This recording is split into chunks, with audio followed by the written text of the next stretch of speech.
Hey, you guys. Hey, Hi. Johnny. Hey. Hello. Hey, Paul and Ace. Hi. Lemmy. Look at Lemmy's stealing the ball. Look, she's got a ball behind her. And look, she's got that ball, and she's like, hey, he's not paying attention. She's gonna steal that. He's just noticed that she has it. We'll watch for her to sneak out of the room, yeah. Yeah, she will. She'll sneak out. She's got it in her mouth now. And he's like, okay, well, I've got daddy, so it doesn't matter. But she's eventually she'll get up and just walk away with that ball. Because she's a little bitch. Oh, Man. there she goes. There she goes. See, there she goes. She's like, see ya. Bye, Lemmy. That's been you guys have been, since before we actually went on, you guys have been sitting here watching them sit here. She's been planning that for a half hour. The whole just think about the psychology between the two of them that's been going on for the last 20 minutes, Yep. That we have no clue about, definitely, it's gonna be nope. Whose balls is it gonna be in 10 minutes, Yep. No, they are calculated. We have no idea what goes on that whole secret life of pets deal. Yeah. They have their own language and their own thing that's going on, and Ace is now furious. He's gonna go get that ball back. Mm-hmm. Yeah. That's my life in a nutshell. And I'm sure you provide them with as many balls as they want, but it's the one. Oh yeah, no, there's has. It's not even. Well, the red one, that big red one, is Lemmy's favorite ball, and of all, I mean, and I've got literally a bag of them in the back, right, on my back deck, and they're all shapes and sizes. Yeah, and they're like 2 or 3 times a week, I run out of balls in the bag. I have to go around the yard and pick them all up, and it's like I get this whole handful of a dozen or so different balls, but that particular one, there's 2 problems with it. A, it's Lemmy's favorite, and Ace knows it, and B, if it goes in the pool, it sinks. Oh. So it's that one there is enough to get me up out of the chair to go, oh shit, I got to get it. Yeah. Otherwise Ace goes to the edge of the pool and just barks at 1 or 2 o'clock in the morning. So, well, good luck with that. Yeah, that's my life. Again, I lead a very exciting life. As we were discussing, it's good stuff, man. Yeah. Arizona. I apologize. Like a wonderful place.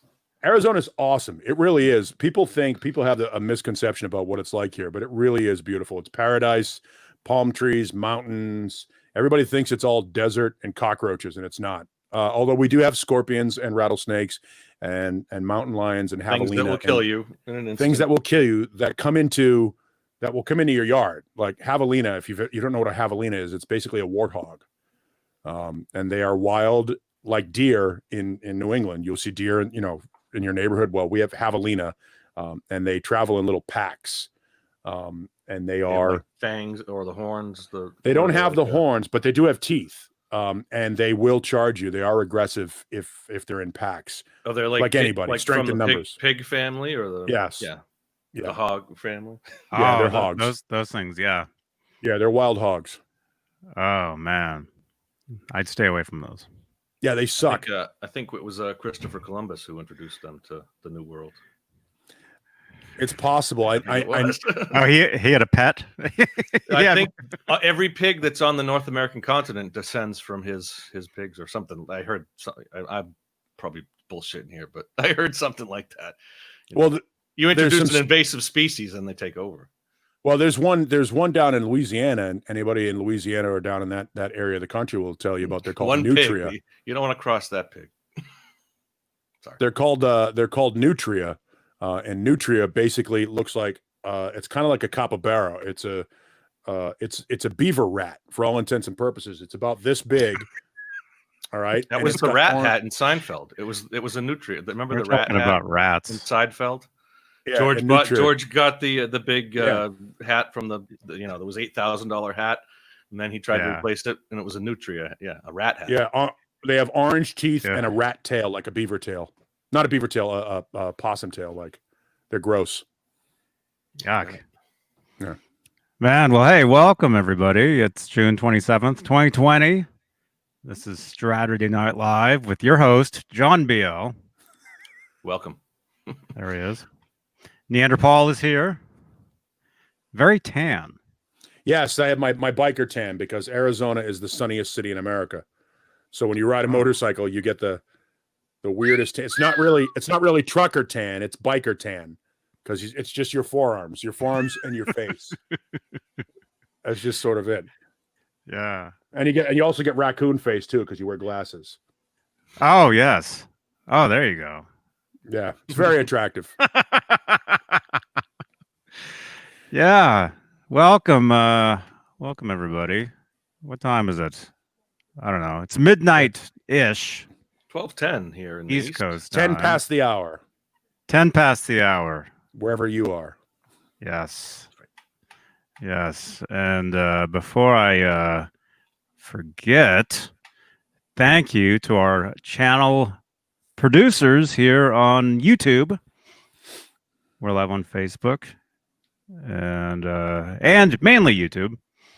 And Charles Green, Joe Christian, Music Therapy Laz, David Ennis, Thomas Santiago, Mike Neese, Connor Johnson, 5150, Michael Smith, Some Dave Dude, and Steve Carmichael. Steve Carmichael. Thank you, executive producers. And if you'd like to become a channel member, just click the join button below. I'd like to announce that it's 7.5 minutes into the show and I haven't sworn yet. Like real swearing? I didn't swear. There's been no swearing. I don't know. John Biel said BS. Did I? Yeah. Damn.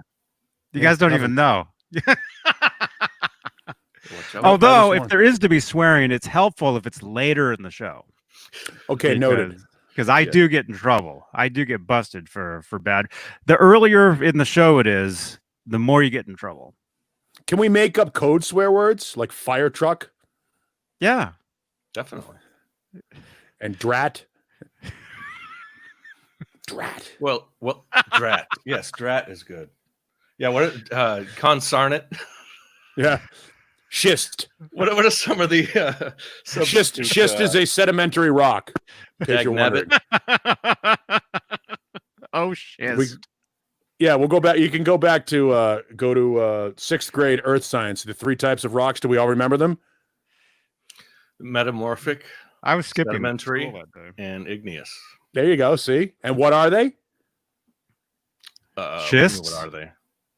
No, igneous Minerals. They're all no. Igneous is rock formed from cooled lava. Yes. Sedimentary is rock formed by anything in the water that drops deposits, and metamorphic they start one way and end up another. Like granite. Yes. Welcome to science, earth science. Yes. But schist is a rock. It's a flaky rock, like it looks like fish scales. And I remember when we first learned about that in 6th grade, everybody used the word schist a lot. Holy schist! So that we didn't get thrown out of class. Schist Not the grade. schist. Yeah. Well, then 20 years down the line, it's shiznit. You know, you gotta have some kind of a substitute. I'm totally going out to get schist faced over this weekend. You ready, Jay? Here he comes. Hey, man. Wait. Holy schist. I mean, you guys. See? There you go. How's it going, boys? I love how Jay starts out with a guitar in his hand, doesn't really do anything with it, puts it down. It's a prop. It's until the THC kicks in and he gets comfortable. It's comfort. It's just a comfort thing, yeah.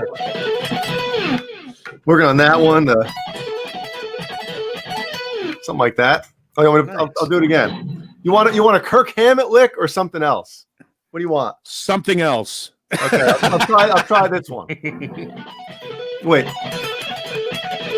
It's a little slower. So it's all still working on it a little bit. I recognize that. What's that from?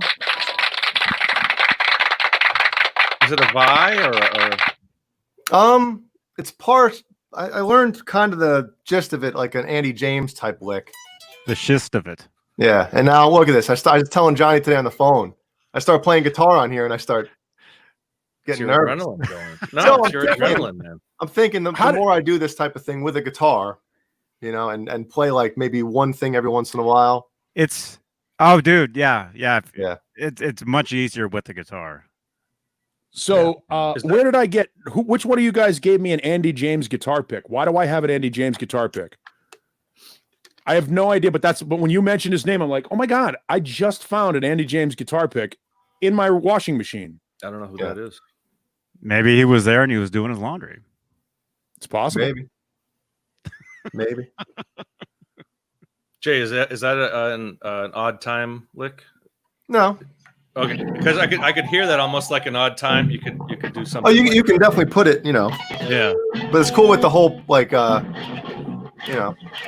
sweep. Hang on a second. I'll show you how it's played. Hey, grab a guitar, Paul. Well, you're gonna need an electric for this one. No more jam sessions. There you go. Yeah, just put Paul up on the screen and let Jay play. Oh, you can't even see the pick. Wait. I'm so fast. There we go. Now you're able to see what I'm doing with the right hand. So.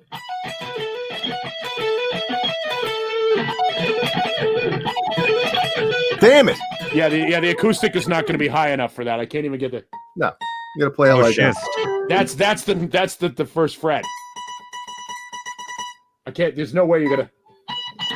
Could bend the hell out of it. Oh, I was hoping you were gonna show Paul. Damn it! Ace is loving it. I can't go any farther because Johnny might get flagged. Yeah. So. It's another Straturday night. Man. So our friend Caleb shows up in Phoenix this week. Unfortunately, he lost his mother-in-law. Oh, that's right. Lost his mother-in-law, so he came to town to help get some stuff from her home. She lives in Tempe, and we all met over at Dane Zimmerman's shop and sat down. And I think he's got a little of the video on his phone. But it's one of those experiences where when I was in a band, it was all originals. We occasionally would do a cover here and there, and when we're sitting here listening to music, you can go through every lyric of every song of everything that right? You sit down in an environment. Caleb's got the guitar, Dane has a bass, and we start whipping into Van Halen songs, and we're all lost. We're all lost. Like we all know these songs. We know these songs. Time you've all sat down together. Yeah. Yeah, we all know these songs front to back, top to bottom. And Caleb's in the middle of doing something, and I forget which song it was, but he finishes the first verse, and I jump right into the pre-chorus. I'm like, shit. There it is, the first one. Schist. There it is. Schist is what I meant. And he looked at me, and it was just like if you're in any band, and Jay knows this look. But how did you not know where you were going, stupid? But it was a good time. It was fun. Yeah, Caleb's playing it 100%, album accurate, or concert accurate, and then you guys are trying to catch up. But I spent a lot of time because I can no longer do the David Lee Roth chorded voice scream that his Roth yell. A lot like Dave, I can no longer do it. So I spent a lot of time doing the other one. Yeah, baby. So does he. Yeah. Just yeah. So we were doing that, and we did Ice Cream Man, and I did the live version ending of it. So it was all my flavors are good, and went on for like 2 minutes doing it. He's like, "Oh Jesus, we just end the song, would you please?" So it was a good time though, and I hope there's some video of that. Yeah, we'll have to see if Dane's got that. Yeah, I think he's got some of it on his cell phone. It was pretty funny. There was a picture because we showed it. We showed a picture the other night. I don't know who sent it. Yeah, you get a friend who's got a music shop you can hang out and jam. Well, here's the funny thing. My phone rings. I take a nap in the middle of the day because I work early in the morning. So I'm crashed. My phone rings and it's Dane, and I go, "What the hell's going on?" He goes, "Hey, Caleb's here." Now, for those of you in the chat, a lot of us have never really actually met face to face. So I knew Caleb was only going to be in town for 2 days. So I boogie down to Zimmerman's, and Caleb is there. So we meet for the first time and stuff. We get there, and Dan goes, "Hey man, I'm going to go get something." I forget what it was. And Caleb's like, "So is he going to lock up?" I go, "No, he's just leaving." And he just leaves us in his shop. There you go. He just leaves us there in his shop. If you get any customers, just help him out. He left us right there in his shop. I said, "Why don't you call Caleb? Why don't you give Caleb a call? Give me his number, man." So I did. I called him right there. So it was so funny just sitting there in his shop. We're like looking around, and Caleb's like, "Where's he going?" I go, "Nowhere. He's just leaving us in control of the shop. Doesn't care. He's insured." Man, That's pretty cool. Yeah, it was fun. that's cool. You guys get to hang out and just jam for a little while. Did you get to a couple hang out hours. for a couple hours? Cool. Yeah. Can't get through 1 hour without bringing That's that your up. ringtone. That should be a ringtone for Should somebody. be. Yeah, somebody's ringtone would just be that.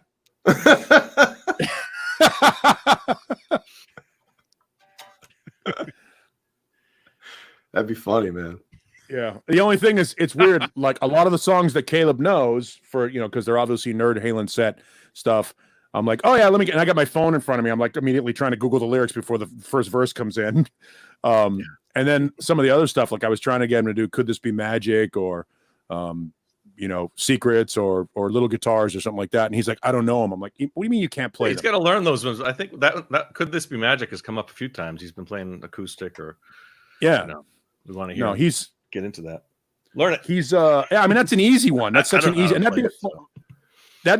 I'm saying that would be a fun one to just jam out. Like if anybody is hanging out somewhere and you got an acoustic guitar at a party, you whip that one out, and all of a sudden, all of us can. I'm not that Van Halen is Striper, but I'm sure we could all pull off the chorus to that song together and be relatively in key. Mm-hmm.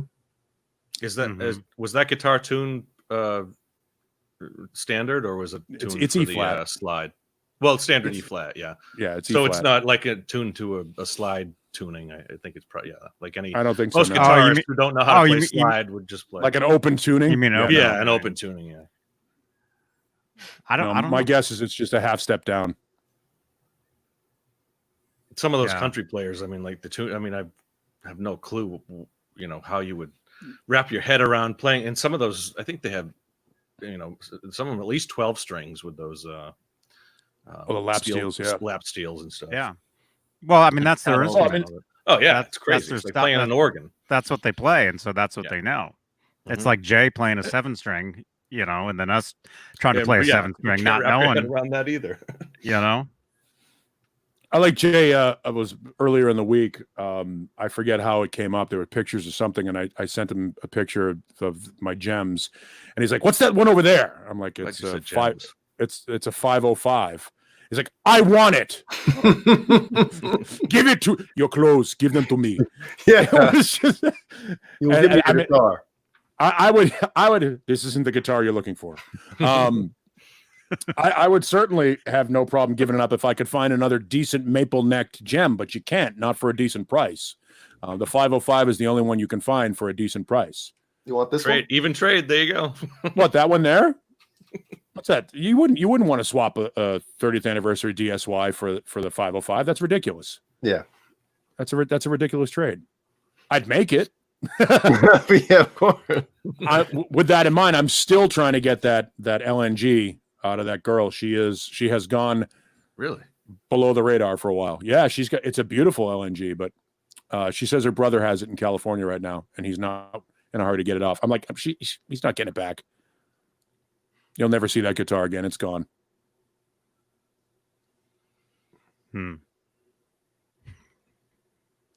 Awkward silence. Yeah, I know.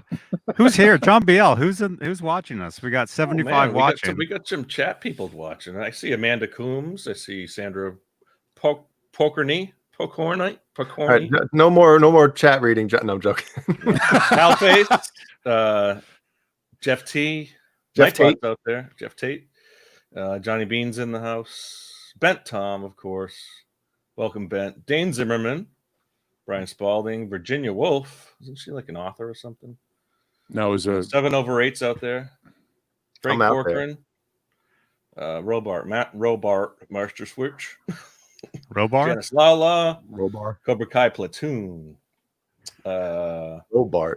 Hey there, Robart. Who else? Let's go to the beginning of the list. Say hi to everyone. Tell us where you're from. Keep seeing. Check. What's that? Check GS. I need my glasses, but they're over there. Sandra, Renus Pinkle. Jeff Page drums. It's only a 3-hour show. Jeff Page. Hey, dude. Jeff Page. Nerd Halen's drummer. There you go. That's the drummer, Nerd Halen. Yeah. Your T-shirt, John. Your T-shirt. There we go. Nerd Halen, folks. I thought I was going to be mixing another song for you guys soon. What's Caleb waiting on? Van Halen to get back together? Well, it's about time you guys work on another song one time, I say. That's it. Yeah, Jeff. Yeah, I met Jeff at the NAMM show. What are you, big time in us? Was it not last NAMM, the NAMM before, I think. Yeah. No, he was doing drummer. He was doing demos. I remember this. He was doing a demo of, it was like virtual drums or something, right, Jeff? Like he's VR. It was like VR drums or something. They were invisible or how does that work? I forget what it was. Air drums? Nah, it was some sort of. It wasn't a regular drum set that he was playing. I remember. We'll have to get him on the show and hear all about it at some point. Yeah. I mean, he couldn't. It's not like he couldn't join now. Air drums. Yeah. Jeff, you want to jump in? Let us know. I have drumsticks that I think you can play in the air. I should find those. Maybe that's the same thing. Was everybody, man, when you saw that Synsonics commercial for that Synsonics drum pad, the black box with the gray and the the drum sound, that 80s drum sound, the electronic tom. Yeah. When I saw that commercial, I was like, I need that. Need it. I want you have that a trigger pad? Yeah, the Alesis pad. That's what I got. Yeah. I have the Alesis SR16, the little, Oh yeah, I had one of those. I wish I still had that. That was an amazing drum machine. Yeah, they're great, But you're right, Jay. Everybody wanted those. Mm-hmm. They're cool, man. And then when you went into your first, like, I don't know what stores in the other parts of the country would make this, like a Caldor, Leechmere, Sears, I guess. When you found the keyboard that had the drum setting on it, so you would play drums on the keyboards. Radio Shack. The old Yamaha keyboard with the EQ synthesizer on it and stuff. Back, buddy. Yeah. And of course, you would take the two toms, go. Yeah, I always try to do it's hard to do it on one because there's only one kick drum button. Yeah. For one from Metallica. Yeah.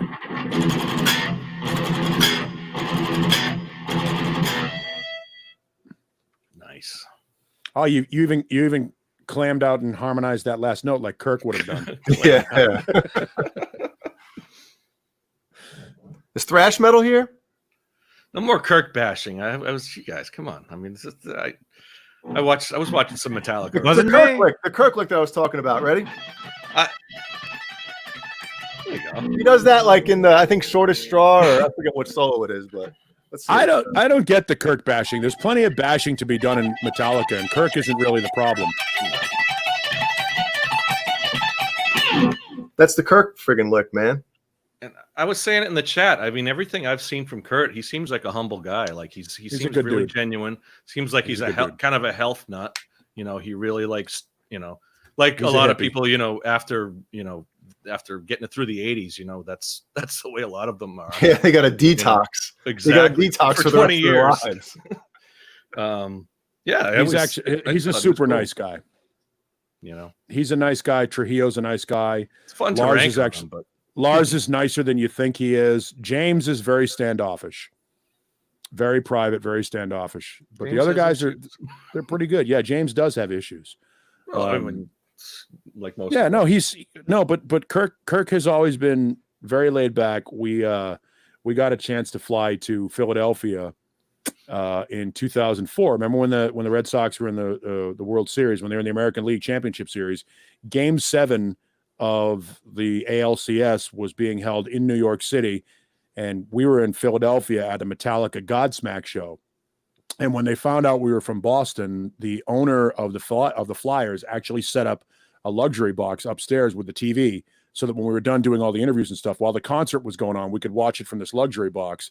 So we basically closed the door on Godsmack because we closed the door on Godsmack and watched the baseball game. And by like the 5th inning, you remember in that game 7, it was pretty much over. so we basically were eating like all this food and drink and stuff. Open the door, slide door, watch Metallica outside the luxury box, the baseball game inside the luxury box. The Flyers were in the luxury box next door to us and coming around and stealing our food. Because what are we going to do? Stop them?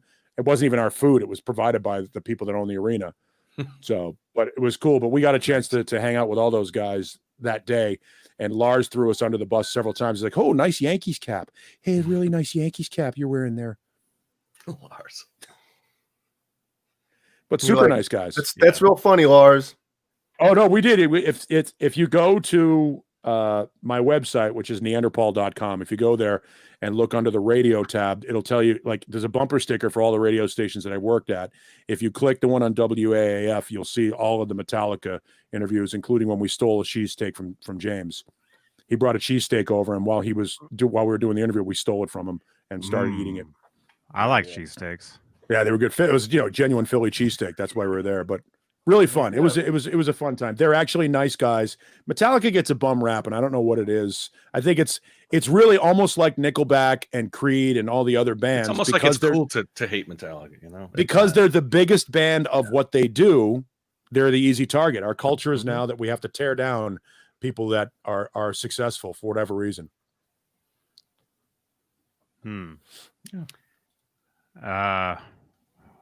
Anyway, I found those drums. If you guys want to see them, yeah, definitely. These are, those virtual drums. I like drums. Yeah, they're called Aero drums.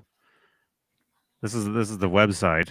So see, there's a guy sitting there, and he's like, "There's nothing there, but you can hear it, or you can't hear it, but you can." What am I trying to say? I don't know. So do they approximate, like, based upon your hand position, do they approximate where the toms would be and stuff like that? No, that would just be awkward, I would think. Like, you have to stop yourself to get the tom. Like, you don't have something to actually physically stop the end of the stick. You have to stop it with your wrist.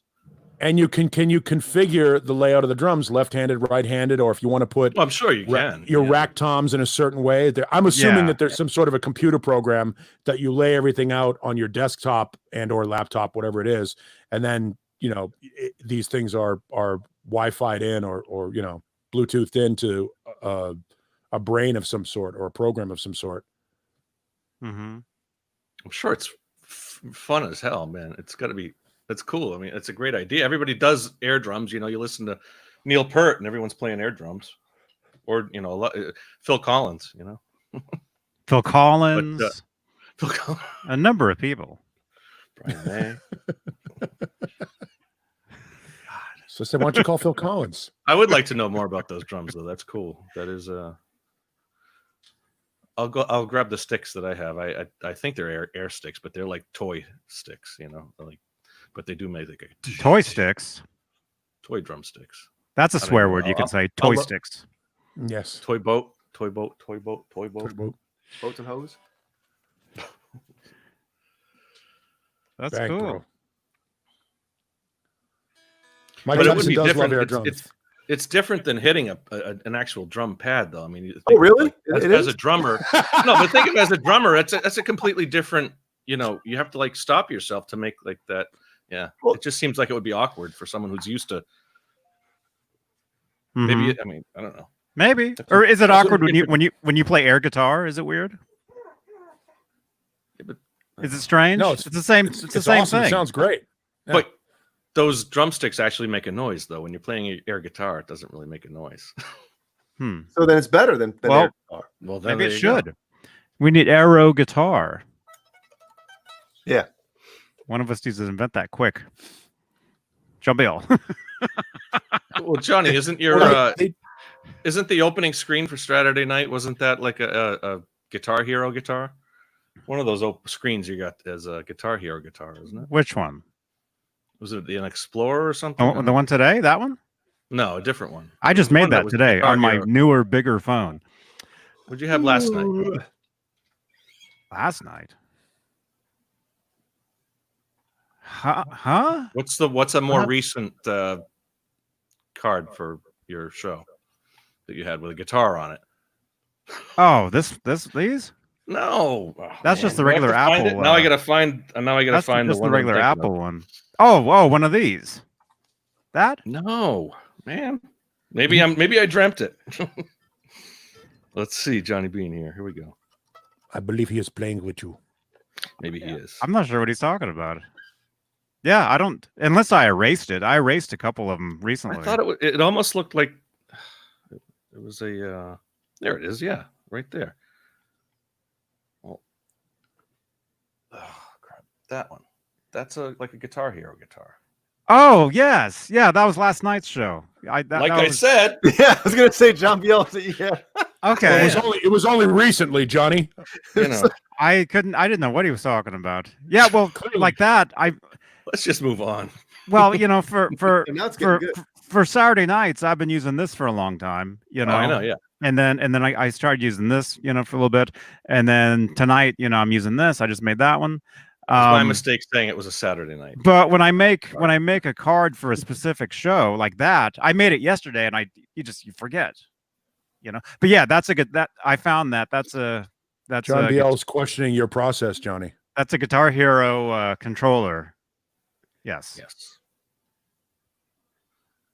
And that's a whole. Does anybody still have Guitar Hero Van Halen? I do somewhere. I never had it. Well, I mean, that's the disc that you can extract all the single tracks or the isolated tracks from. Yeah, isolated tracks. Yeah. Well, the stems. Yeah. So if you have that, you can put that. I'm sure there's a program you could grab somewhere online, and I don't think that's even a real guitar. That's a mock-up. Yeah. Somebody made that. That's like because that front looks like a cartoon. It's drawn. Who's making a guitar here? I mean, that's not even. That's not even a real one. It's got the stripes and the logo, but I don't know. Are those the Guitar Hero controls? Green, red, yellow, blue, orange. Yeah, that neck is real. The neck is real. And the headstock is real. The logo Are we and really headstock. critiquing this? No. I don't know the whammy why. bar's in the wrong place. It's like the one from from Better Off everybody Dead. wants them there. That's how they are on Guitar Hero guitars. Yeah, I actually have one in the attic that's next to me. Yeah, I have one somewhere too. Yeah, it's there's a lot of guitarists SG shaped. Started with that. Mm-hmm. So that's where he dropped the ball. If he sold a Guitar Hero striped guitar as like a deluxe pack with that game, we all would have bought it. Dude, people would have spent $100 just for the guitar itself. Sure. Well, you know? And the interesting about that was before a lot of the striped series came out too. You know, when that game came out, they were at their bottom too. I mean, that was when they were in a real funk. Mid-2000s. Yeah, I mean, there was nothing going on with the band at the time. So my guess is he was still busy doing all that Sacred Sin soundtrack music in the studio. Those videos where he's sitting there with just the one desk light, you know, jamming out those songs. My guess is somebody who had control, Warner or whoever had control of the catalog, was like, we're going to license this out. And somebody called them and went, hey, here's a check for X amount of dollars. You cool with that? Yep, I'm cool with it. Yeah. So I don't know that the band had really a whole lot of control over what happened there. I think whoever handles their licensing and merchandising took care of that. But the fact that they're isolated tracks is they had to have the beautiful. They had to have the masters to get all of that. I mean, you don't think you don't think they own their masters, do you? No, I guess you're right. Warner Brothers has that. Warner does. But like Jay, are those the same stems that you would use to mix? I guess they're more produced. You know. Yeah, because they're all in like the drums are just a stereo drum track. They're not the individual drum files. Yeah, and they're all wet. You know, they all have effects on them. Because I have them. I have all of them. Well, you guys were talking about stems. Johnny was talking about stems. Let me drop my own name for a second. I have. I'm just it's lit. How long is it? It's. I'm thinking it's like 10 hours worth of stuff because it's not only each song, it's each instrument for each song, and different awesome. And like lead vocals, background vocals, bass, guitar, lead guitar. Yeah, that's where all those keyboards, isolated vocals came from that people have been making fun of for years. Yeah, yeah. Is it the full catalog? I've had them for years. I've had them since 2013, 14. No, it's not the full catalog. It's just what's on Guitar Hero. Yeah, so they had some saying it because there's no Sammy material on it. So somebody had to say nope, no Sammy stuff. Well, it depends on what catalog was owned. You know what I mean? Like I'm sure that every album has its own, when they put out an album, whatever the publishing deal is, they probably cut a new deal when Sammy became a member of the organization, business wise. So several new deals, Yeah, I mean, but so the label owns popping people out, putting people in, The label owns the masters, the songwriters own the publishing. It's two different things. maybe. Yeah, the audio material. I mean, yeah, Warner Brothers owns the master recordings. Yeah, but you know this, Jay. Sometimes after a certain amount, there's a sunset clause, and after a certain amount of years, they either revert back to the label or revert back to the artist, depending on what the compensation deal was. Yeah. So maybe it's like 10 years or something. Which is why we've seen the first 6 albums remastered twice, and they haven't remastered the Sammy albums at all, with the exception of the Japanese box set. I just think it's their decision with that. I mean, that would be my guess. If I had to put money, I would say it's Eddie saying, "Don't." Maybe. Yeah, maybe. I mean, we don't know, but I know that. I mean, look how many times the Dave catalog has been remastered 3 times, as far as I know. There was the Japanese box set, the 77 to 84 box set, or 76 to 84 box set, or 78 to 84, excuse me. What box and then there's 2 Japanese box sets. Okay. Are those the singles or the singles with the more recent one? Here, right? It's the the 45s. Yeah, nope. That was the more recent one. Right? Yeah, that's different. No, there's a Japanese. There's 2 Japanese box sets, and I don't have either of them. Yeah, these came out. These came out in the late 90s. One is all Dave stuff, and one is all Sammy stuff. Yeah, I've seen. Oh those. man! And why didn't they release that over here, man? Yeah, right. So, what happened? And we're doing a giveaway, folks, tonight. No, that was the same. Was that the same era of Best of Volume 1? No, This came before that. It's got the same kind of case of it. On it. Yeah. I mean, that's the logo, the old logo, and the. What happened was, do you remember CD Universe, the website? Mm-hmm. Well, they were on CD Universe for $199.99, except the decimal point was in the wrong place. And so, for $19.99 per box set, for one day, for 1 hour, for a little while, it and anybody that's old school, like Brad Starks or those guys from the old Van Halen mailing, I know Brad. Molly and those guys will tell you the story of this. Quietly, everybody started emailing each other and went, okay, today, you guys buy it. Tomorrow we'll buy it. Tomorrow we'll buy it. And we got away with it for a little while until CD Universe figured out what was going on and changed the price. And then fired somebody. Yeah, somebody got fired. Somebody got fired. Because I paid I think $43 for both box sets total. Oh my goodness. They were $19.95 a piece plus whatever the shipping costs were. And they were supposed to be what? Like $199.95. Oh. Somebody put the early days of the internet. This is what, 1996, 95, 96. So yeah, right around the time the best of.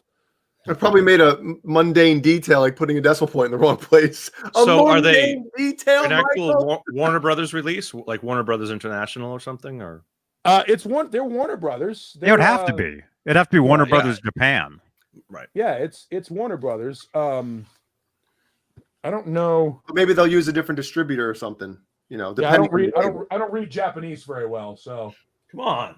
Yeah, now they're on Rhino. Yeah, now Rhino puts their stuff out. But yeah, when these came out, and they're cool. I mean, they're the old Japanese red label. Oh yeah, cool. Oh, that's the regular CD too. Yeah. Yeah. Or the regular, like when I first bought that album on CD, that's what it looked like. Yep. Right, the 1980s kind of. Yeah. CD. Yeah, these are, and they all have the white spine, and it has the titles in Japanese on it. Any bonus tracks or anything? No, well, actually, there's kind of some neat shit in here. There's there's no bonus tracks, although the CD.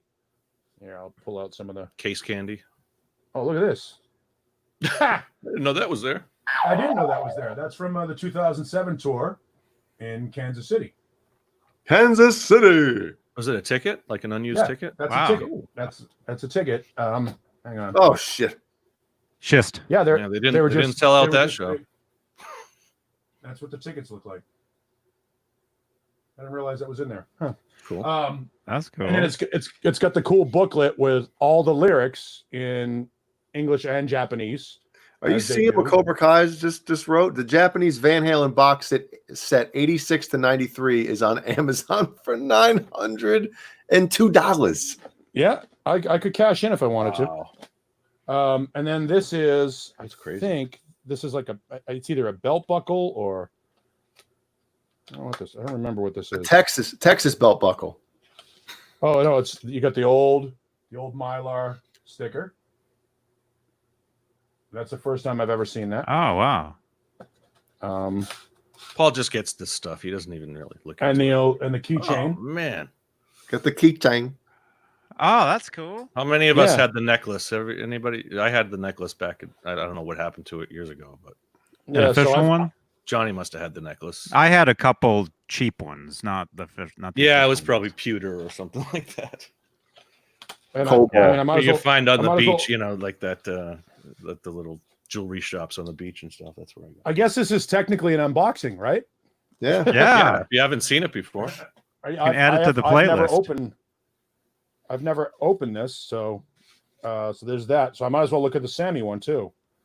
I mean, all I did was I'll call Sammy. Look at all the dust on it. It just sits in my rack because I just took it out and ripped the CDs to hard drive. I didn't even take the plastic off it because I wanted to make it feel like I live in Tennessee. Yeah, man, I'm bummed. The singer just took off. And he goes, hey, why didn't you call Sammy? I just talked to Sammy. Why didn't you call Sammy? Why don't you So call I said, Sammy? give me his number, he man. sounds I so called him high right right there there. from the shop. Like, it's called Sammy, man. And I called him right there from his shop. Whose ringtone is that? That's gonna be It's gonna be mine. All of ours. or I'll set my text messages to call them right there from his shop. Every time somebody text messages me, I call them right there from his shop. So the Sammy one isn't quite as interesting. I mean, it's got the booklet and all that stuff, but it does have. It's got obviously the live without. It's got the mini CD in it too. I had that. That's the right here, right now. I had that's the right here, right now. Right Japan. here, right now. Wow, Japan that's with cool. and it's Is got that the little. is that the one with Mono Mine? Yeah, Mine Oh Mine and Eagles Fly. But those are actually from '89. Those two songs. from the Tokyo show. They're from the Tokyo show, and Oh, so the wow. Mine Oh Mine it's in stereo from the Tokyo show. That's cool. 89. Yeah. Well, when they released right here, right now, didn't they say that there was material from 88 up, or I think they even maybe said material from 86 through 90. From 88. I think they had said. I think they. And we were they- all like, "Oh wow, it's gonna be." They'd put out like that "Won't Get Fooled Again" was from the 0812 tour, and I was like, "Huh." I've then got the whole bootlegs of that. album, I'd yeah. never heard that. And the tone, it sounded like his Music Man guitar. It didn't sound like it Yeah. sounded like none of that sounded like the old, you know. Yeah, I think they played "Jump" on the radio, and they said, "Oh, this is from 1986 or maybe 88, maybe it was." But it was like, this You guys doesn't have that sound too? like- This the synthesizer. Yeah. in the background, you know? I had yeah, there's several of those. There's the black the ones, the tins. blue ones. Oh, yeah, the, you showed us the those. gold silver ones. Yeah. Yeah. I have one, but there's nothing in it. You know, put your stash in there. And you would buy they'd come in sets where you would buy the regular CD and the regular thing, and then you would put both CDs in those boxes.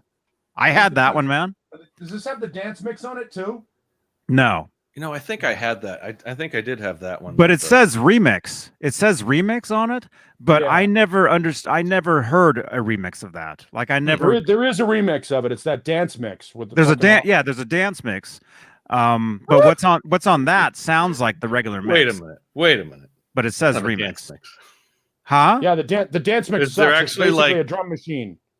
Really? You never Like, you never heard the dance mix? Of Finish What maybe You I Started? have, but I don't remember it. I have Like it. this is just like a beat behind. Yeah. it or No, it's something like, and the synthesizer. Dun, dun, dun, dun, dun, dun, It's dun. keyboards. and The it was drums like are really released fucking whack. released by Van Halen. Yeah, It's an actual Somebody- Van Halen release from. I mean, or is it a DJ release? Like No, because DJs will release. I think it's official. I don't recall what it was. The way I got it on a cassette tape from somebody. You know, We're gonna have to look into that. Well, pull it up on Discogs. John Biel. Discogs, all that. John Biel. See. I have it. I might have digitized it. I have it too. I had it on a cassette tape. If I digitized it, I'll find it. I can. I think I have it. But we can't play it, obviously. Yeah. It fades in though, right? The song doesn't actually start. It's like it fades in. If it's it's got a drum beat that fades in, and it does that for I think for like 8 measures, and then it stops, and it's the opening guitar riff that goes back into it. Mm-hmm. And then the keyboard, the keyboard parts go like down, down. Well, Johnny, check. I sent you a link so you can just get all their different singles, all the different releases. Oh. I'm thinking maybe it was possibly made for Valerie Bertinelli's TV show because Finish What You Started was the theme song for her show. For that Hot in Cleveland thing? No, it was a show called Sydney. Oh yeah. In 1989. Right. 89 or 90. It was on CBS, and the theme was Finish What You Started. Like remix. So I'm thinking maybe that had something to do with that, like it was made for that, because the production of it really sounds like from that era. Most of my Van Halen stuff is weird like that. Like my best of is the weird one. I had that one too, man. Yeah, with the weird version. Finish What You Started remix, vinyl 7-inch. What was it's been I had to sell all my stuff over the years, but what was special about that? There was a different this one had the different version of Running with the Devil on it. The verses were reversed. Oh yeah, I thought that was the best of striped best of. Yeah, it's this one. Oh, it's that best of. Okay. Yeah. Maybe it's on that. It was on the first pressing of the best ofs too. Is it? It was mixed up. Yeah. Yeah, I remember driving home from buying that and listening to it and being like, huh? Yeah, I have that too. But most of my Van Halen stuff is not American. Like I have my balance is Japanese too. Mm-hmm. With the one kid on the cover. Mm-hmm. Yeah, I don't own the catalog normally. I mean, I've got one of the remixes. Although I do have the first. I do have. How the long first is Finish What You Started on that disc? Because this one's 420. This one is 420 long. Well, the remix one. Yeah, the remix says it's 420. On the mini disc, that little mini tiny one. Oh, I don't know. Hang on. Or the regular one. I mean, if that's the remix, I'm probably looking at the same one. It's not the remix because I used to have that, and I remember listening to it, and I didn't hear any difference. All right, from so the actual there's one. the remix, and then there's the dance mix, supposedly, whatever that is. Yeah, but the dance mix was never officially put out on any CDs or anything. Oh, that's what. Yeah, all right. That's what I was trying. I got it on cassette tape. This I used to buy. The remix says it's 420. Right. That's what mine says. Yeah. Finish. Yeah, Matthew Perry was his debut was on that Valerie Bertinelli show. Yeah, the tiny little, remember the CD3s that didn't catch on? That would get stuck in your player. Yeah. Yeah. Nerd alert. This whole thing's a nerd alert. I'm realizing. Welcome to the show. I keep it. It's funny because I keep it in my "Can't Stop Loving You" single, which was at the time before you got the Japanese balance record, was the only way to get crossing over. Right. Yeah. I had that one too, man. I had all that stuff except for those box sets. I never had those. Yeah. Well, again, Paul was connected at that time for $43. You could have them at the time. $902. Shit, I need to sell. Sell high. I should sell. That is something. Johnny, do you want to pull some of those singles up? That Discogs. There's a lot of cool stuff on that. Oh, you want to look at that? But you're always so yeah, That was the complaint of those box sets, though, that there were no B-sides or bonus tracks, with the exception of the CD3 of Eagles Fly and Mine Oh Mine. Yeah. When what was the other one from OU812 that or Apolitical Blues that was only on Apolitical Blues, which is on the record. Only a single. Or it was on the vinyl, but it was on the cassette. I think it's on the CD. It's not on the. Oh, okay. Yeah, because I know that was like the oddball out of that. Yeah. And that was right when I had started kind of listening to them, and I was like, "Oh, that's a song." It's like an exclusive. You can only get it here. Renus Pinkel asks a question: does anybody know if a Jackson branded Floyd Rose double locking tremolo is crap? Is it a Floyd Rose special? I think it's a 1000 at least. Here, I'm going to play some of this because I know this was never released. I don't think we'll get in trouble for this. I found it. Just the beginning, right? Just play the beginning, because that's not gonna have the algorithm on it. Right. Because the beginning's different. When it gets into the regular stuff, it's the same. Yeah, the algorithm is going to be. I bet there's no signal on this. No. Where's Jay? Algorithm won't find it. Yeah, it won't. I'll wait till Jay, but we got to be quick. Yeah. Okay, because as soon as I push play, my iPod's going to die because it's old. Okay, I think this is it. Let me see. Oh wait, how do you play? Should you have edibles? Oh no! It says connect to power already. Dang it! Plug it in. Just cookies. Plug it in. I got to connect it to a battery. That thing is so old. You push play and it just. Well, post it on the Discord when you get a chance. Yeah. Renus Pinkel. He asked the Jackson question, right? If you're talking about your guitar, I would definitely, if you can swing it, get a German Floyd. Yeah.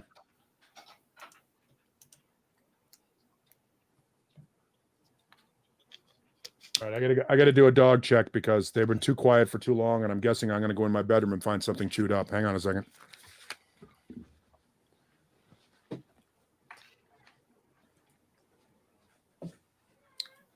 Oh, look at that. Uh-oh.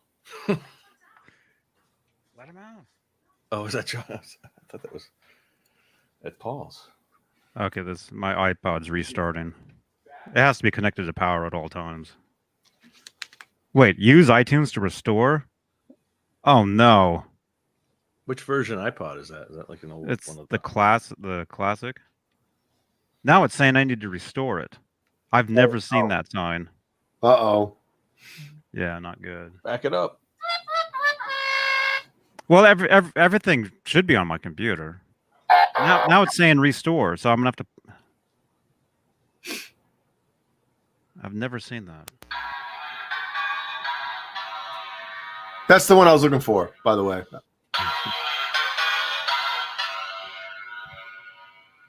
Wonder if that's a copywritten tone progression there. God, I hope not. Everybody, it's so recognizable. I mean, is it like from a Frankenstein film or something? It's like shaving a haircut, So it's been not so recognized. I mean, it's not copywritten, but it's recognizable. Uh-oh. We got messages being sent in the chat room. Private messages. Huh?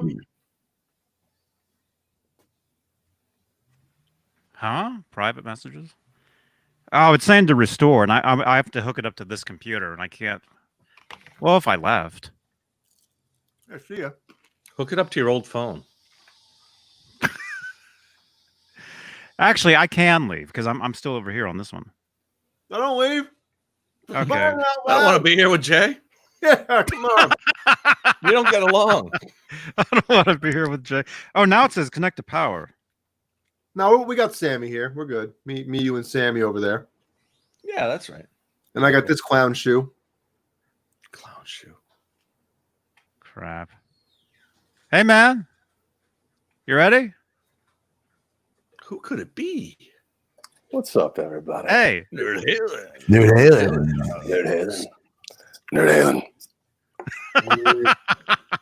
Dude, when are they going on? Are they going on soon? Who? The guys behind you. Oh, they're Looks on, like the show's dude. about to They're on, start. man. Oh, yeah. They're All right. on. Cool. They're on. They're just kind of frozen. Can't you hear him? Jesus. Hey. So he called it right there from his shop. That dude's There's been two or three of those tonight. Wow. So how's everybody doing? doing well. Caleb, how are you? Oh, just a whirlwind week. Craziness. Yeah, you did some traveling this week. Everything. Yeah.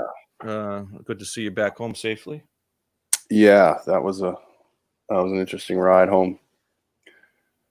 Little U-Haul 15-foot box truck doing 85. Fun time. Oh, right. Those U-Hauls, man. Yeah, I've driven those before. Yeah. You know, Hundreds of I miles. looked at the tires, and I was like, I hope. Skins. Yeah, I'm glad. Aren't I'm they glad. all like 20 years old? Like every U-Haul I've ever had is like at least 20 years old. Yeah. But yeah, it's good to be back and crazy. Hugh Caldwell asks, are stainless steel frets a fad or will they become standard? Well, there's a handful of companies that they are the standard fret wire they use on their guitars. And a lot of companies are getting there. I think it's going to be eventually the main fret wire. I like them. I prefer stainless steel over nickel. You heard it. Yep. Eventually. Yeah, I like frets that don't wear down. That's something. Call me crazy. And I also like frets that when you bend a note, it's like bending it on glass as opposed to, Yeah. Does Ernie Ball use those now? Good. Yeah. Sir guitars, those are standard. That shitty guitar company that I can't stand, they use them. Yeah, well, why isn't it this? I mean, stainless steel is fairly cheap these days. I guess it can't be much more than nickel. No, it is more expensive and it's harder to work on. Yeah, you gotta get different diamond tools and shit. Yeah, yeah. And they're like a normal like luthier that hasn't worked with them before. They're harder to work on. Yeah. So it's cool. I got to meet Paul finally in the flesh. Speak of the devil. Yeah. The double hair whip. There he is. The what? The double hair whip. That was once. Well, I gotta. Yeah, What? when you for 30 years I've had hair like this, so I've figured out how to work it. lucky you. Although it's this gray spot in the front here makes it look more bald than it really is, which is I fun. didn't think it was. I thought that was bald. It's getting there. It's a gray speak. It's Caleb has seen it in person. It's not as bald as it looks on camera. It's gray. It's gray, but dye your hair gray. My hair is fairly gray. It's fairly ashy and gray in person, believe it or not. I used to do it purple, like a deep purple, but it doesn't stay. Really? That color doesn't stay. Oh my goodness. Yeah, it doesn't stay in my hair. So, but fuck it. At 52, it should be starting to thin, so I don't care. Yeah, It should be purple at 52. definitely. Yeah, there's a little recession going on here, man. If you got it, flaunt it. Yeah. It happens. I'm cool with it. The way I look at it is if I really start to go bald, like if this becomes an issue up here and becomes becomes bald instead of a Yeah. part. Well, you just got to go out gracefully when it gets to that point. Well, when this thing starts you to become still- an issue, like you can see the gray. Gratefully. Yeah, you're still in good shape. I mean, you got a Yeah. good head. Yeah, you are. But if that starts to go, I will shave it and do the monk braid. Oh, nice. Yeah. I thought you were gonna It's those people that it's all gone and they still have it as long as you, and it looks Yeah, horrible. you get to skull it. You look like an idiot. You look like Devin Townsend when he was in Strapping Young Lad. Paul would look like Mr. Clean for real if he shaved his head. Yeah. He's got the same face. I'd look like Ernest Borgnine with a bald head. Yeah, how did Ernest wear his hair? He always wore a hat, didn't he? Yeah, I think you wore a hat. If I had a Commander McHale hat, I would go do that, I think, after the fact. But yeah, I'll do the monk braid if this starts to become an issue up here. I'll just shave all of it and just do the monk braid and have it the long thing there. And then I might even go with the foo. I'm not sure. How about the man bun, like the Gene Simmons. No, I won't do the man bun because I'm heterosexual. Not that there's anything wrong with it, but I'm not doing the. That's the style now, man. Kids are wearing that, and it was Gene Simmons that was the first to do that back in the 70s. Yeah, first time. Well, it's a kabuki. Well, it's and the samurai too. Yeah, well, Yeah. Terry Heim said, Caleb, I heard you went to Dane's guitar shop in cool, or should I say Arizona hot? Yeah. I told the story when we started the show. Oh, okay. Of how no matter how many times we hear these songs and play these songs, we know these songs inside out until you sit down with two other people to play the songs for the first time with them. And then you're like, I don't know where I'm supposed to be. Right. And remembering lyrics. Like I was, and we all do the same thing. Like I get lost and you looked at me and you gave me the, but then you would try to play like, I don't know, one of the bridges and you kept going, you were like mad at yourself. Oh, it's the thing right before the Mean Street solo. Yeah. I haven't played that in like 4 months. So if you get that slide on that octave thing he does there, it's complicated because there's a switcheroo and then there's it's not an easy part to play if you haven't played it for a while. And I couldn't even get it. I was like, totally screwed up. Plus, you and Dane had amplifiers, and I was just going a cappella with no PA, which was fun. Yeah. But it was cool. No, we had a great time. It was a good. Where's that picture, Johnny, of Paul? Kind of. I wasn't expecting that part, so it was fun. Yeah. Very cool. So, what else did I miss before I get into a good story? Robot Master Switch. Oh, yeah. That was awesome last night. Oh my god, you guys! Please tell me you guys saw my Instagram story today. Mm-hmm. I did not. Wow. Is it like a crime scene over there now, probably, or what? Oh god, that's a damn crime scene. All right.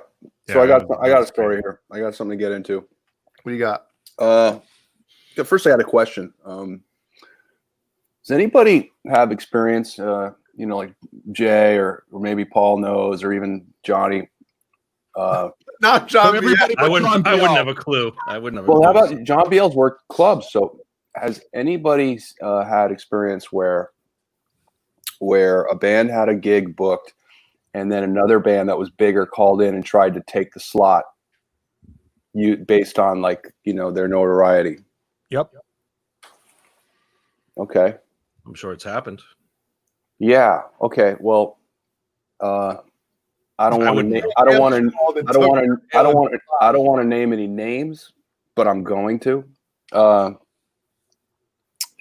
So there's a couple of members of my band. They're in another Van Halen tribute band here in Southern California. Because there's a couple members of your band in the chat too. So they're cheating on you right now. Oh, really? Yeah. Who's in there? Jeff. Oh, hey Jeff. You should bring Jeff on. Jeff, do you want to come on? We suggested that earlier, but Johnny shot it down immediately. He was like, "No." Let's bring him in, dude. Let's bring him in. Here. Yeah, come on in. Send him the link. Yeah, Jeff, you want to come in? You're welcome. How do I do that?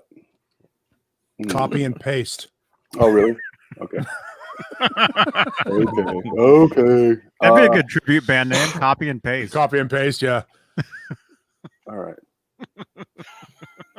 Jeff doesn't want to come in. That would be good. He doesn't? No. You have at it. All right. He's not wearing pants. We'll take your word for it, Caleb. Jeff's in another band, and he's in it with his best friend, who's a bass player. And that bass player is the backup bass player for Nerd Halen, too. So I played with both these guys. They're awesome dudes. And they have another band. And and I'll name them. They're called Viva Van Halen, and you know, their singer's awesome, and it's a good band. They play mostly Orange County, Inland Empire stuff, which is sort of, you know, maybe 30 miles from LA proper. Riverside area. Yeah, and they've got a little bit of a following, and so they have a show booked in July, and it's kind of like a festival with a bunch of different tributes, and they're headlining, and you know, I remember from last year, it was a really big show, and it's a lot of fun, and a great stage, and it's like a mini amphitheater, and it's just a good crowd. And I mean, who knows how that's going to be this year, but so Jeff sends me a text today of some screenshots of the guy who runs that gig.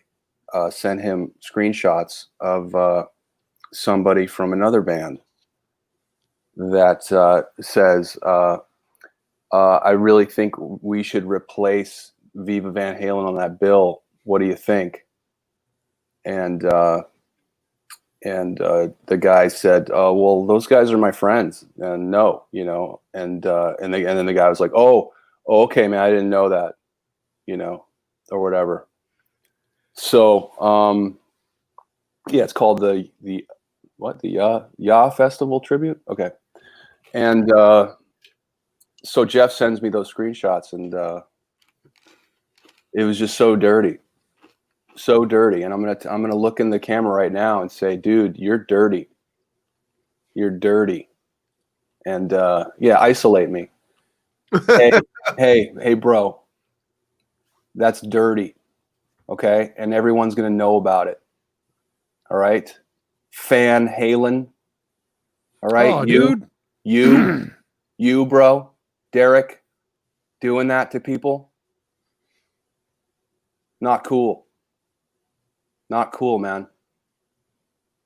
Don't ever do that again. You know, Caleb. All right, de-isolate.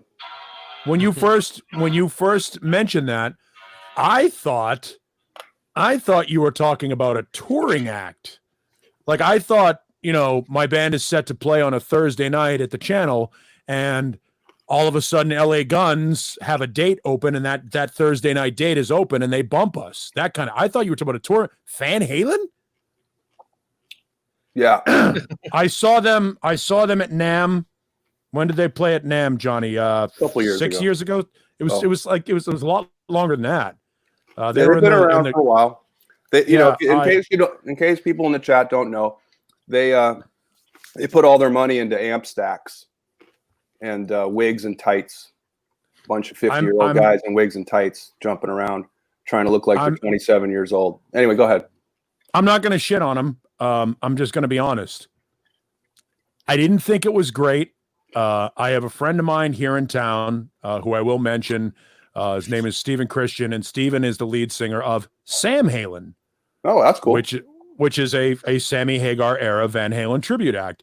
He has played with those guys on several occasions, and I felt that Stephen's band, not just because he's a friend of mine, because we all know, even if we're all friends, behind closed doors, we will all just rip each other apart and just go. I did not think Van Halen were fantastic. I thought they were an okay band. It was fun thing, but they don't really look like the band. They don't really sound like the band. And I think I think any band, first of all, trying to usurp another band's gig is the lowest form of backstabbery that's in the music business. It happens. Yeah. It used to happen in the 80s when all the bands, the LA strip bands would be trying to get books. That's one thing. Like, I got that back then when everybody's competitive to play whatever showcase at Kazari's or whatever showcase at the Whiskey, whatever it was. I got that.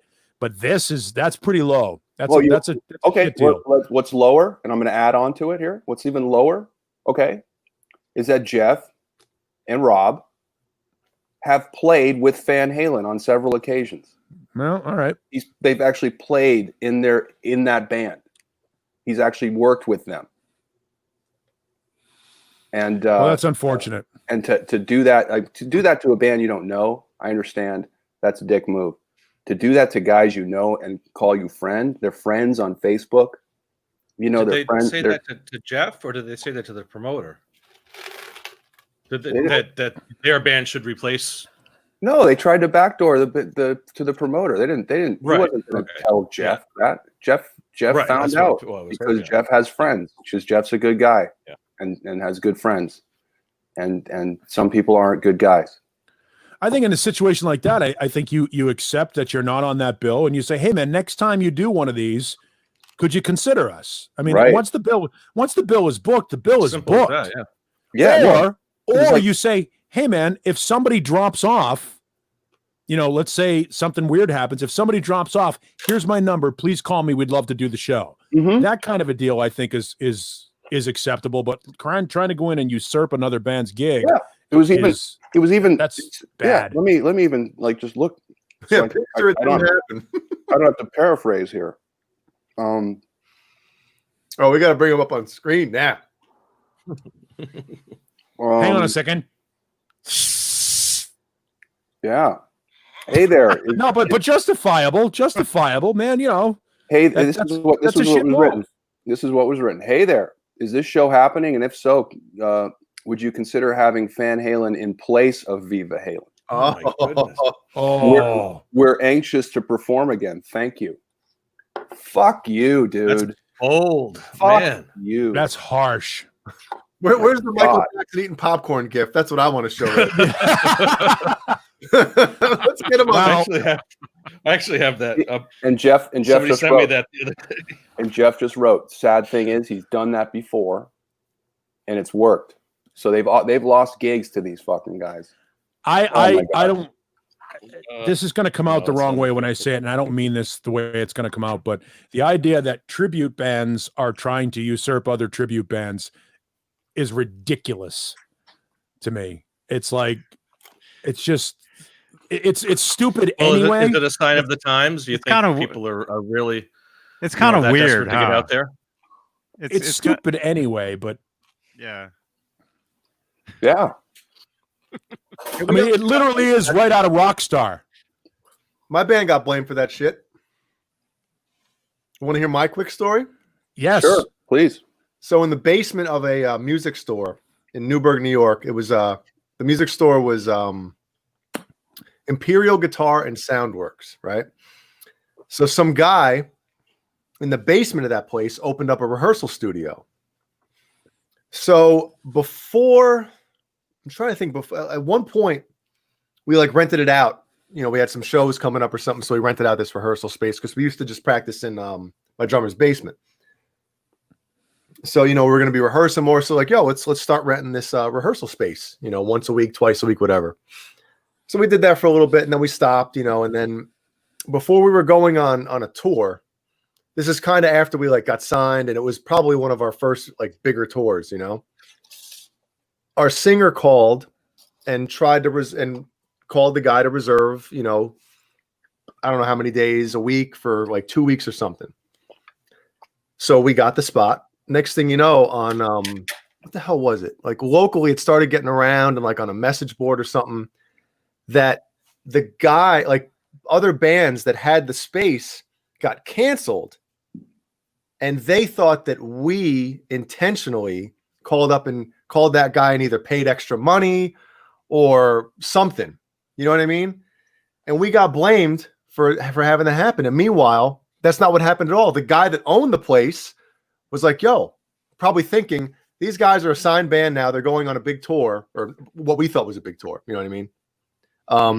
And he just wiped out whatever bands were in certain time slots. And we took them. We had no idea, but we got blamed for that shit. And it was it sucked, thinking a lot of the local bands, that you should be friends with or friendly with, at least, all of a sudden they thought we were big dickheads, And by the way, but that's the thing, though. Real quick.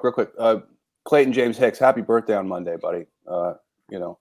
You mean a lot to the show, buddy. Clayton. So happy birthday. Go ahead. Good to see you every week, Clayton. Happy birthday, Clayton. Happy birthday, Clayton. Happy birthday, Clayton. The thing is, Jay, in a situation like that, you would think, and I don't know, maybe this is just an age thing. Caleb and I are about the same age. When you were in a band back in the day and you were playing out with people, and one of the bands in your scene got signed and they needed that rehearsal studio, you were glad to pass it off to them to say, hey, look, these guys, the door has opened for them. Maybe somewhere down the line, we'll have an opportunity. You know, you want to maintain that friendship. It's just good karma from musician to musician. You know, like, you know, you're on a bill, there's 6 bands on a bill, guitar player has a guitar, his neck cracks or something. One of the other guy goes, here, man, use my rig for your set. You know what I mean? It's just good karma. Right.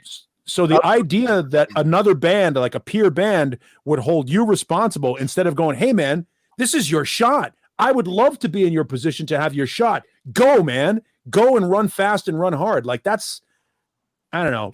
Maybe that's just the way I was raised. I just think that petty jealousy, man, you should be thankful that somebody in your scene has allowed the spotlight to shine, because now you know there are talent scouts or A&R people in your city. Mm-hmm. That there's the potential the next time you step on stage, it could be you. Yeah. Well, there's a couple funny things too, because like we started before we got signed, like we became like the bigger, like in that like metal scene, like we became the bigger band, the biggest band in the area, like locally, Right. you know? Right. So we get a lot of the bands that we like came up playing with, and even the younger bands that were like coming up, like opening the shows and stuff. We started putting shows together with all those bands on them. Being Right. one show we were playing at some firehouse or something I went out to, and there was this younger band than us. The guitar player broke a string on stage. Mm-hmm. I changed the string for him, you know. And then the funny thing is that same guy a couple of years later, like when we got signed and when we, you know, whatever, it was a jealousy thing. Like some of those guys just, Mm-hmm. you know, and it was kind of like sad, you know. Well, I know all about the jealousy Help thing. the younger bands along and stuff. The jealousy thing has been crazy for me the last year. So it's really strange what people try to do to you behind your back. And but I've learned, you know, I used to get really mad, but now I'm like, oh, you're not mad right now? Well, about that stuff. This is new, so I'm like, it's ugly. And you're like your face matching your shirt. Yeah, and I already known about this guy, you know, being an interesting individual when it comes to competition. And, you know, I mean, the very night that we played our first, the first time Nerd Halen played was at the Ultimate Jam night. We played 2 songs in early March of 2019. And I get home that night and I have a friend request from Derek. Okay. And I knew he didn't want to be my friend. I knew he wanted to keep tabs, you know? And, you know, he's like, you know, like you get all these friend requests and people come in and they don't like, or they don't comment on anything, but they're just there. And to me, that is like just people stalking your shit, you know, creepers, you know? And then, you know, he's buddies with a certain, you know, jealous, you know, low life guy in Florida that I've had issues with. I don't know. I know nobody knows who you're talking about. So yeah, this guy who's just for those of you who don't know, somebody out there would text several people in this whole little Edhead community, you know, cutting me down, telling them, you know, I'm not a good person, all this other stuff. And everybody who knows me, I think, knows that that's not the truth. And well, let's not get, you know. Okay. And but he's lost several friends. He's lost several friends, good friends, because of it. And it's pure just jealousy, and it's sad. And you know, and like he wanted to make up with me like at NAMM, and I can't make up with somebody who says stuff like, but do you really know Caleb? When someone's saying, yeah, Caleb's a good guy, but do you really know him? When the person doesn't even know me. Nope, just met you Tuesday. That's not cool. So you out there, isolate. It's Angry Caleb Straturday night. You, I got a Mark, refill. Mark Huzansky. You, all right? You. I'm still waiting to have our little moment together, bud. Okay? You call me a pussy? We'll see what happens. All right? You're like Joe Exotic over there. We'll see what happens. All Yo, right? it's like Back to the Future. You're lucky there's not going to be a NAMM this coming year, buddy. All right? Because you'll be looking over your shoulder. Yikes. All right? So I'll see you in 2022. All right? All right. De-isolate. It's like Back to the Future. Eddie Van Halen was starting to fade away. You see him back on stage? Yeah. It's like he didn't exist. I remember when we were, and again, He goes back in time to tell that Eddie not to boot Sammy out. He's like, Sammy, no, come on, Sammy, don't leave. I'm gonna disappear. But anyway, this guy Derek is friends with that guy, and they're going back and forth. So when I did a couple interviews for the band early in the year, one with Metalhead Zone, and I said something like, we're not. I knew that when I started this band, I wasn't going to be able to do the whole straight tribute thing because I'm 6'4", and I'm just not. I'm going to look really awkward trying to play the Eddie part, and I'm not into doing the wigs and the tights and jumping around at 50 like some of these other bands. I get a message from that guy Derek right away, okay, right, because he's stalking me. I know you are, bud. And, are you from Canada? Because there's a lot of bud being used there. Yeah, well, I Okay, play a lot of hockey, so Yeah. Okay there. it's a hockey thing. No, I get it. Dude. And yeah, so he didn't like that comment because he knew that I was singling him out. And then I'm sorry, dude. There's 600 of those bands around this country doing that. 600. Okay, I don't need to compete with you guys. I came up with something else, something different. It's resonating. People like it. It's fun. Everyone laughs at our show. Guess what? They don't do at your show for the right reason. Laugh. Yeah, I was gonna say. They laugh. They laugh, but it's not because it's funny. I will tell you again at that same NAMM show. I was with a drummer, a kid that played drums in David Ellefson's band F5. A guy named David Bedell, one of the most talented drummers I've ever been around. And David will never say a bad word about anything, but I made sure to make up for both of us when we were at that bar that night, because I really was laughing because of the wigs, because of like at least when Ralph was doing Atomic Punks, he looked, it was his hair. He did the part, he played the whole thing. I've seen in the Northeast, there's a great Zeppelin tribute band, or was, called Physical Graffiti. They looked like the band. The Blushing Brides would do it, Crystal Ship, all these like great, tribute bands would do it and do it right. When you put on a poorly fitting wig and you're 40 pounds overweight in the unitard, and it's almost like it really is sort of a parody of itself. Yeah. No, it is. No, it is what it is. I mean, it is what it is. And your jump split off the riser looks like, a freaking, yeah, I mean, there's a certain, they can't put the legs out. I mean, it's like the worst jump I've ever seen, dude. You can't do it. Yeah. Work on your jump. Come call me. I'll teach you how to jump. Okay. It's a those things are, if you're going to take on the role and you're going to do the tribute, there are two ways you do it. Just like with any impression, you do the impression or the song parody so close to the original song that it can potentially ruin the original song for people the next time they hear it, or you do it in such an original fashion that people go, "Oh my God, this is a great twist on what's happening here." Yeah, that they own it. Like Dred Zeppelin. Dred Zeppelin's bit is great. The Nerd Halen bit is great because it's not just four guys on stage dressing up like the band. If you're going to be four guys on stage dressing up like the band, more power to you. But you better look like the band, you better move like the band, and you better sound like the band, or you're going to get ripped. Yeah.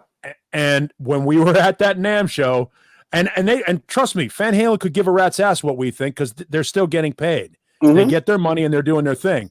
But just understand there's a difference between laughing, having a good time, and laughing having a great time. And Yeah. they were not respected. They were more objectified and sort of like, oh, this is great. This was a great thing for late night Friday night at NAMM after all the actual showcases and stuff were done, and all the symposiums and the Zakk Wylde roast and all that stuff. When all that stuff was over, you went back to the hotel, and it was exactly like being at any other hotel bar, like seeing Spool and the Gang, which was a great Kool and the Gang cover band in New Orleans. You know what I mean? It was literally, you were, and I'm not dumping on this guy because I know Caleb, but it literally was going into the lounge of a Holiday Inn. The what? You were a lounge band. The what, Johnny? Huh? The how do you say it? Lounge? There you go. Lounge. All right. Lounge? Lounge. Yeah, Lounge. I don't know. Yeah, lounge band. Lounge. When you go, yeah.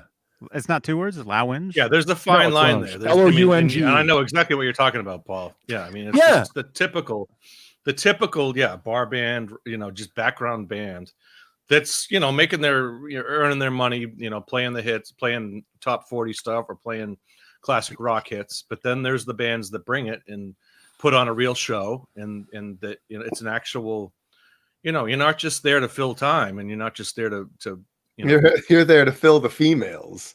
there Hey, you go. hey now. That's what Caleb wants. What? No, it's Not me. I like the original spin. There are 600 Caleb's There are 600 Van Halen tribute bands out there. There's only one that does it like Nerd Halen. And that's a good thing. You have to 600, have, I think it was 500. no, that was what Caleb's number. Well, that's what's memorable. You Right. know, is Different, doing something yeah. doing something original. Different. If and original. you can do something original and succeed at it, I mean that's where it's at. Yeah. And when an actual member of the band acknowledges that you're doing a unique take on it, that's a sign of respect. It's almost an endorsement, and I use the Dred Zeppelin example because Robert Plant singled them out as doing the best Led Zeppelin. He's like, of all the bands that rip off Led Zeppelin, the one that does it with the most credibility is Dred Zeppelin.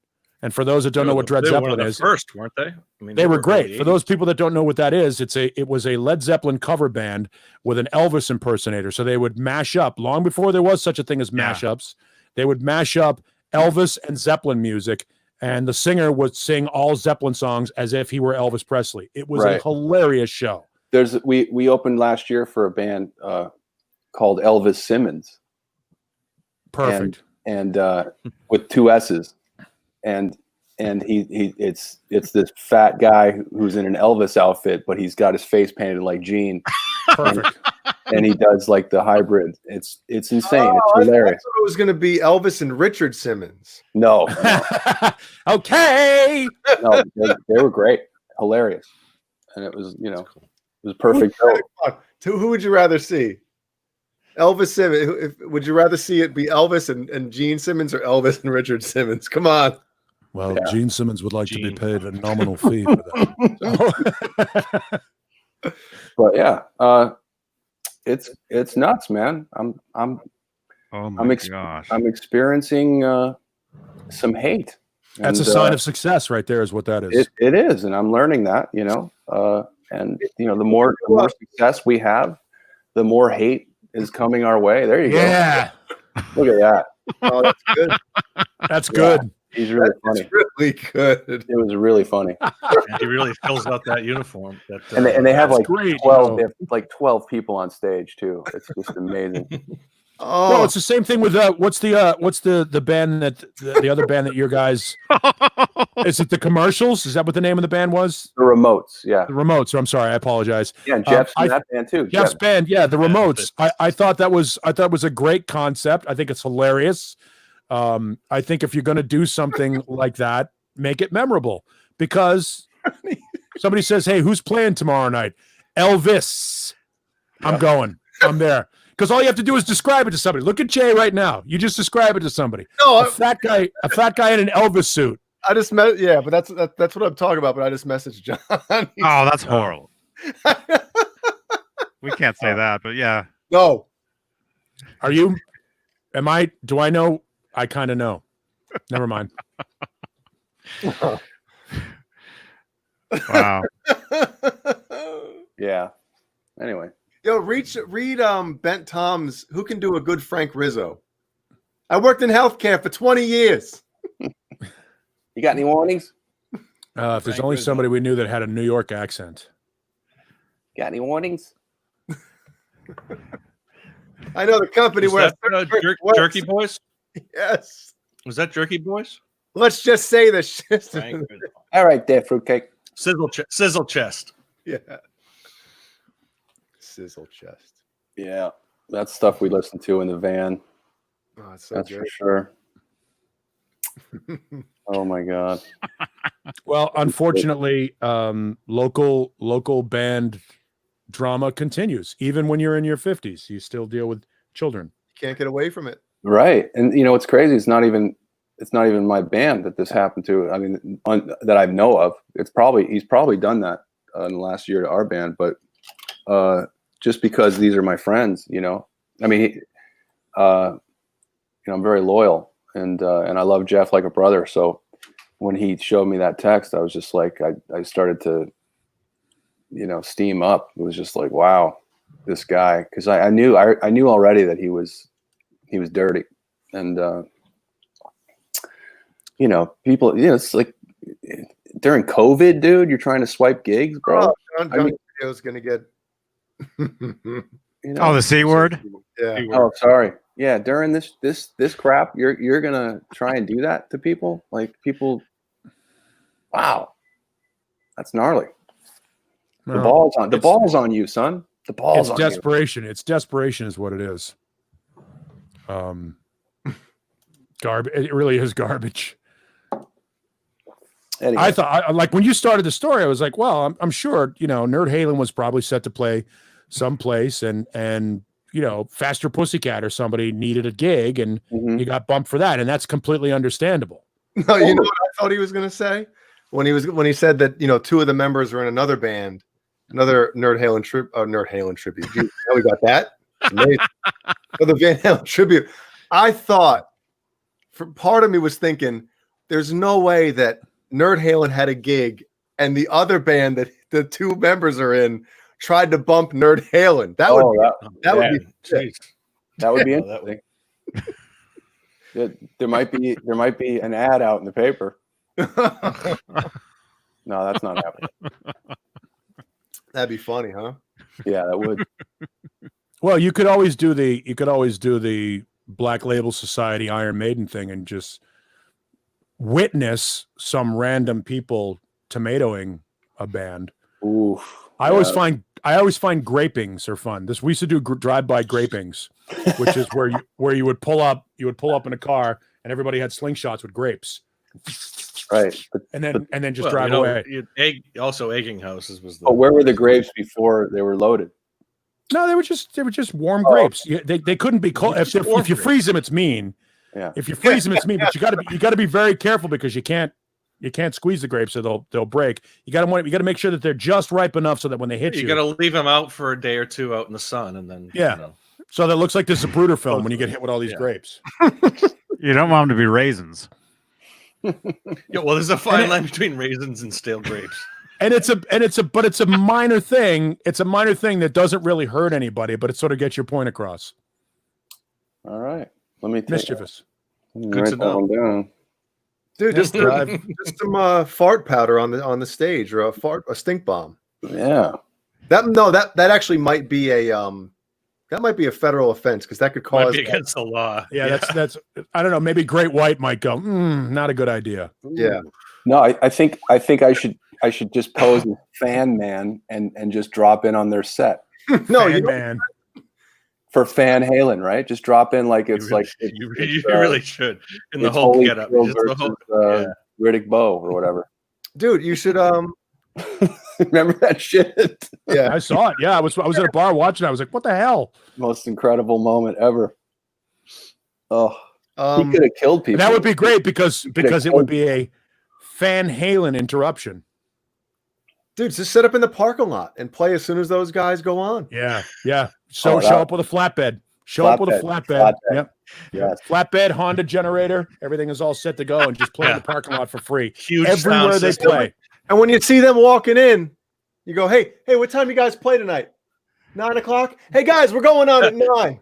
No, 8:50. 850. You know, like 8:50. yeah, it'd be like like it's like doing a YouTube show 10 minutes before somebody else's show. Right, and I'll one of my tech will run back with the paper. And I'll go, give me that set list. Yeah, and that's what you do. Well, we've done that when we've been out with a band that we know that are assholes, and we know that one of the songs in their set is a cover, and we're on in front of them. We do the song. Awesome. Yeah, we've done Brownstone. We've done It's So Easy. Did a couple of Guns N' Roses songs in front of a band that was on after us because we knew it was in their set. So. Oh yeah, we've done that. Wow. Sure. That's good shit. No, it's not. It's an asshole move. I know, but I love it. I love that. But you know what? The target has to be deserving. When you're in your 20s and you're playing, bar bands and you're playing, the VFW and stuff like that, it's cool. I mean, the few bands that I played in that we actually played out and we played that kind of stuff, it was like nobody gave a shit. Nobody gave a shit anyway. And was your crew would come and watch you, and then the next crew would come in and watch the other band at Cobra Kai, VFW or Cobra Kai wrote, get David Nesdall's upstairs yoga neighbor to move into the apartment above Van Halen. You do realize that there's a good possibility. I mean, not that I would ever advocate such behavior, but there's a good possibility that people watching this may inform other people to spam the Van Halen Facebook pages and or Instagram pages with disapproving notes. Of course, being polite disapproval, not at all profane or mean in any way, shape, or form. I'm not advocating. I'm just saying there's the possibility that would happen. Neither. I never want that to happen to anybody. And anybody out there who feels like doing it shouldn't. But if it were to happen. But if it would happen. I just cut out. Yeah. Anyway, what else? There's a question for me, a guitar question. Hey, Caleb, can you tell that story again? Yeah. Hey, Caleb, what kind of guitar would you tell people not to go see? What kind of guitar would I tell? Yeah, one B. I mean, it's called what's it called? The fan guitar. I don't know. Whatever. Hey, more power to him. Just turn your phaser off more, bro. Okay. Let's see here. What was that? Oh, which EVH? Hugh Caldwell. Which EVH neck is closest to the Charvel neck? Which Charvel neck? Hugh. Bumblebee, original Bumblebee. I don't know what that neck feels like. It'd be the Bumblebee EVH. He didn't like that neck really, or Would it was be it the? No, he didn't like the guitar, the sound of it. He eventually put that neck. Where did that neck end up? On the Rasta. shark? No, the snake for a little while, wasn't it? I don't know. Wait a second. Is he? Hold on. Is he talking about? I don't know what anybody's talking about. I think he's talking about comparing the. Thank you, Metalhead Hippie. Yeah, the EVH neck, the Wolfgang neck, to the Charvel EVH. The art series? Yes, the art series. Oh, okay. Well, that's an interesting question. I think the Charvel art series necks are like the best of all the Van Halen signature guitars. And the EVH Stripe series are Mexican Charvels. Yes, they are. But the necks don't feel like the art series necks. Were the art series R3 nuts, or they're a little wider? Is that correct or no? No, they're R2s. Yeah. If we have a question for Nesdal, we'll just call his neighbor and have her start dancing. Stop on the feet. Wake up, Dave. She'll Morse code it in footwork. But I don't know. They're all relatively similar because it's all to Eddie's specs. But I'm not sure. I mean, the neck on my Wolfgang USA, feels pretty damn good, and then the Japanese Wolfgang neck special is a little wider, a little flatter, just a little bit, but that one feels great too. So I can't really tell you that one's better than the other, because when there's certain necks you just don't like, but when it's all in the same vein, that asymmetrical feel that he has, that he uses, they're relatively similar. So I couldn't say. Is it asymmetrical? I haven't played them a lot. Yeah. Asymmetrical feel? Yeah. Asymmetrical blues. Asymmetrical. Yeah. So, I would say if you can grab, and it's becoming harder and harder to do, but I mean, if you can grab one of the Charvel Art Series guitars, do it, because that neck is great. It is. No, nothing but good things from that. I had one, and I sold that guitar, and it's one of the guitars that I plan on retrieving when I'm able to afford new guitars. There's like 3 guitars I want to get back, and that's one of them. So the other one's a Clapton Strat. Even the $1,500 Clapton Strat, I think, is a great guitar. Vintage frets, and has an onboard preamp. That's a great guitar, the Fender Clapton Strat. And the other one's the Ernie Ball, obviously. I miss that guitar a lot, and the Art Series. So yeah, it's what's funny is Paul has 2 of those guitars in his possession, and multiples. But yeah, I have the Art Series, and I know the Amber. You're looking for the Amber Ernie Ball, and if that guitar ever goes anywhere, it would go to you. So oh, stop! Would it? Thanks. I mean, I'm not giving it to you. I'm not going to give it to you like Michael Smith would, because. No, yeah. I mean, it's a funny thing, and I don't know if I'm the only one that does this, but you get sort of emotionally attached to certain guitars, and you're like, you don't want to see a guitar that you sell go to a Yahoo. Right. Want to go to somebody who deserves and respects and will honor it. So yeah. All guitars, they're I think we look at them as somewhat works of art, and you get you put your blood and your sweat into them.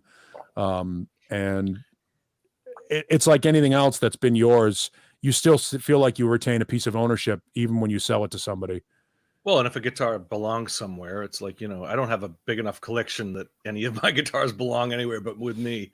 But, if you've got a nice enough collection, like sometimes a guitar or an object belongs somewhere else. Like it fits perfectly with someone. It's funny. I don't know if the Amber is like my favorite one now. Like I had one for 20 plus years. If you'd have had time, I'd have had you over the house and you could have played them all. I know. I actually think the I was going to ask because you get to play the black one is really cool. The black quilt. That's the black one's pretty kick-ass. I like that look, and I also really have fallen in love with blue ones. A really nice quilt blue. I've seen. I regret selling my blue one. Yeah, it looks like the ocean. It's incredible. So I wanted to. I was thinking, okay, which ones am I going to get rid of? Purple has always been my favorite, and I didn't think I could get what I wanted out of the purple one because the headstock is somewhat faded, as they often are. And I didn't want to, I don't want to take any of my Ernie Balls and send them off to Craig and have him refinish them because I want them original. Like that's to me, once you refinish a guitar, you take some of the mojo away from it, in my opinion. Anybody that wants to do it, have at it. You know what I mean? Yeah, and those guitars were meant actually for that because they weren't the paint, on all those guitars. Yeah, the UV protection. They screwed it up. So most of the EB Ernie Balls have faded dramatically. And, that's like a mistake, but it's also makes them, authentic. Unique, yeah. So, and my red and my pink and my black and my amber haven't really faded. But the blue one faded to almost like an aquamarine, as they are wont to do. And it looked great. And I just basically looked up like, okay, the purple one, I'm not getting rid of the ones that haven't faded at all. So odd man out was the blue one. And ever since, it's almost like when you want to buy a car, every intersection you go to, you see that car. You see it. Well, now, every time I get on Facebook and I'm looking at my timeline feed, the Ernie Ball page comes up, the Ernie Ball fan group comes up, and there's a guy who's recovering from a stroke. Yep, that one, beautiful. Yeah, he's recovering from a stroke, and he's trying to get his his dexterity back, and he's showing videos of him playing this blue. And I'm like, Jesus, every time I see it, I'm like, I regret selling my blue. Yeah. I regret. I should have sold a Les Paul instead. Him and is it Mike Cheever? They have the Yeah. nice blue Ernie Ball guitars, Eddie guitars. I have yet to see one that hasn't faded though. All of the blue ones have faded, some of them to different degrees, and that faded turquoise sort of aquamarine color is fantastic. It's beautiful. It looks great if it's done right with a good top. Bent Tom asked a question probably for Nesdal, although I've heard the answer several times. Do you know if the pickups in the Ernie Ball EVH are Air Norton and a Tone Zone? I acquired a 96 EBM Axis in purple, and the pickups are Air Norton and Tone Zone. Yes, they are. Those are the same. Those are the same pickups, especially The Tone Zone's the closest thing you're going to get to the proprietary Ernie Balls. Yeah, the bridge pickup is basically a Tone Zone DiMarzio. Whoa, look at that. I've heard two different things. One is that those are the pickups, and another one is they were based off of those, but slightly the variations in that color though. Wow. No, they're proprietary. What's that? What is that? Left-handed. Is that like a normal left-handed? No, Or is it just that's a fake. that doesn't. that's Chinese left-handed. That's a Chinese knockoff. Wow. Look at that. That's nasty. That's man. a Chinese Is it really knockoff that TV. offset, or does it just look different because it's No. left-handed? Sometimes left-handed guitars No, are really lower different. horn is Yeah, basically off. it's But not- it makes it's you not, think for a good. second, man. Almost like a birth Flip that defect. image. That's ugly. Yeah. Yeah, that's a little tiny horn. But look at all of those blues. None of them are actually blue. That one right there, the one of them that we're in the middle standing up, looks the closest Look thing to at blue. that axis right there. Look with they all have kind of different fades. Yeah. go in on that axis with the burst. That's a nice looking one. Yeah, they made them that way though, didn't they? It looks like it. Yeah, Yeah, they made the anniversary axes had bursts and shit like that in them. that's beautiful. But none of them are actually blue. They're all an off blue Mm-hmm. to different degrees. And I think that's when people go, well, I get a sunburst Les Paul or I get a sunburst Strat or whatever it is. I don't think that they range quite the same way that they do with the Ernie Balls. Each Ernie Ball has an opportunity to look unique and be one of a kind. Yeah, well, and they have quilts and they have the flame. That one down, And the one down next to Eddie, the one that's on that wooden wall is mine. That's the one I owned. Oh, awesome! That's the Right one there? I owned. Yep. Is that your wall? No, Sold out. when I bought it from that guy. That guy's in like, I don't know, Delaware or something like that. It's out of stock. Yeah. Yep. That's the one that I bought and I went and sold it and I shouldn't have. You went and didn't sold it. See the ding? There's a little ding right onto the Oh, yeah, to the you see left it. of the between the pickups right Yeah. there. Right Yeah. There's two of them. There's one there and there's one a little bit. Yeah, one little bit over to the right near the lower bow, the bass bout, down and over to your left, back and to the left. Back into the left. Is So the back Way picture in. is the picture not capturing the quilt well, or is it not a great? No, it's not capturing the quilt as well. Okay. It was a good guitar. And I got that one Nice looking. and I got that one and my red one for $3,000 total. Oh Christ! I got two of them for $3,000. There, that's good. He bought a collection. He bought a collection of like 12 of them. Does anyone, Bent asking, does anyone on that group have the complete collection? There's a couple guys Yeah. that do. Yeah. There's a on Instagram I follow an account. It's called EBMM. Look at that. But, sorry, Caleb. Put Yeah, go ahead. that picture up. Which one? Which one? Come on now. Huh? The one with Eddie with the prototype. Look at that. The white. Yeah. That's the original. That's his prototype guitar right there. Did he Yep. come up with that body style, or that? No. Did No. Did Ernie Ball had that body style? They already had it. Yeah. The 5150. They mapped the neck. That's Right. probably when they were mapping The the neck was definitely. Yeah, that's the story. Mm-hmm. Yeah, that's what's his name? Is it Dudley? Is it? That's Yeah. him back there with The the orig- 1550. I think that body was supposed to be somebody else's signature, and they bumped it when they had the opportunity to get Eddie.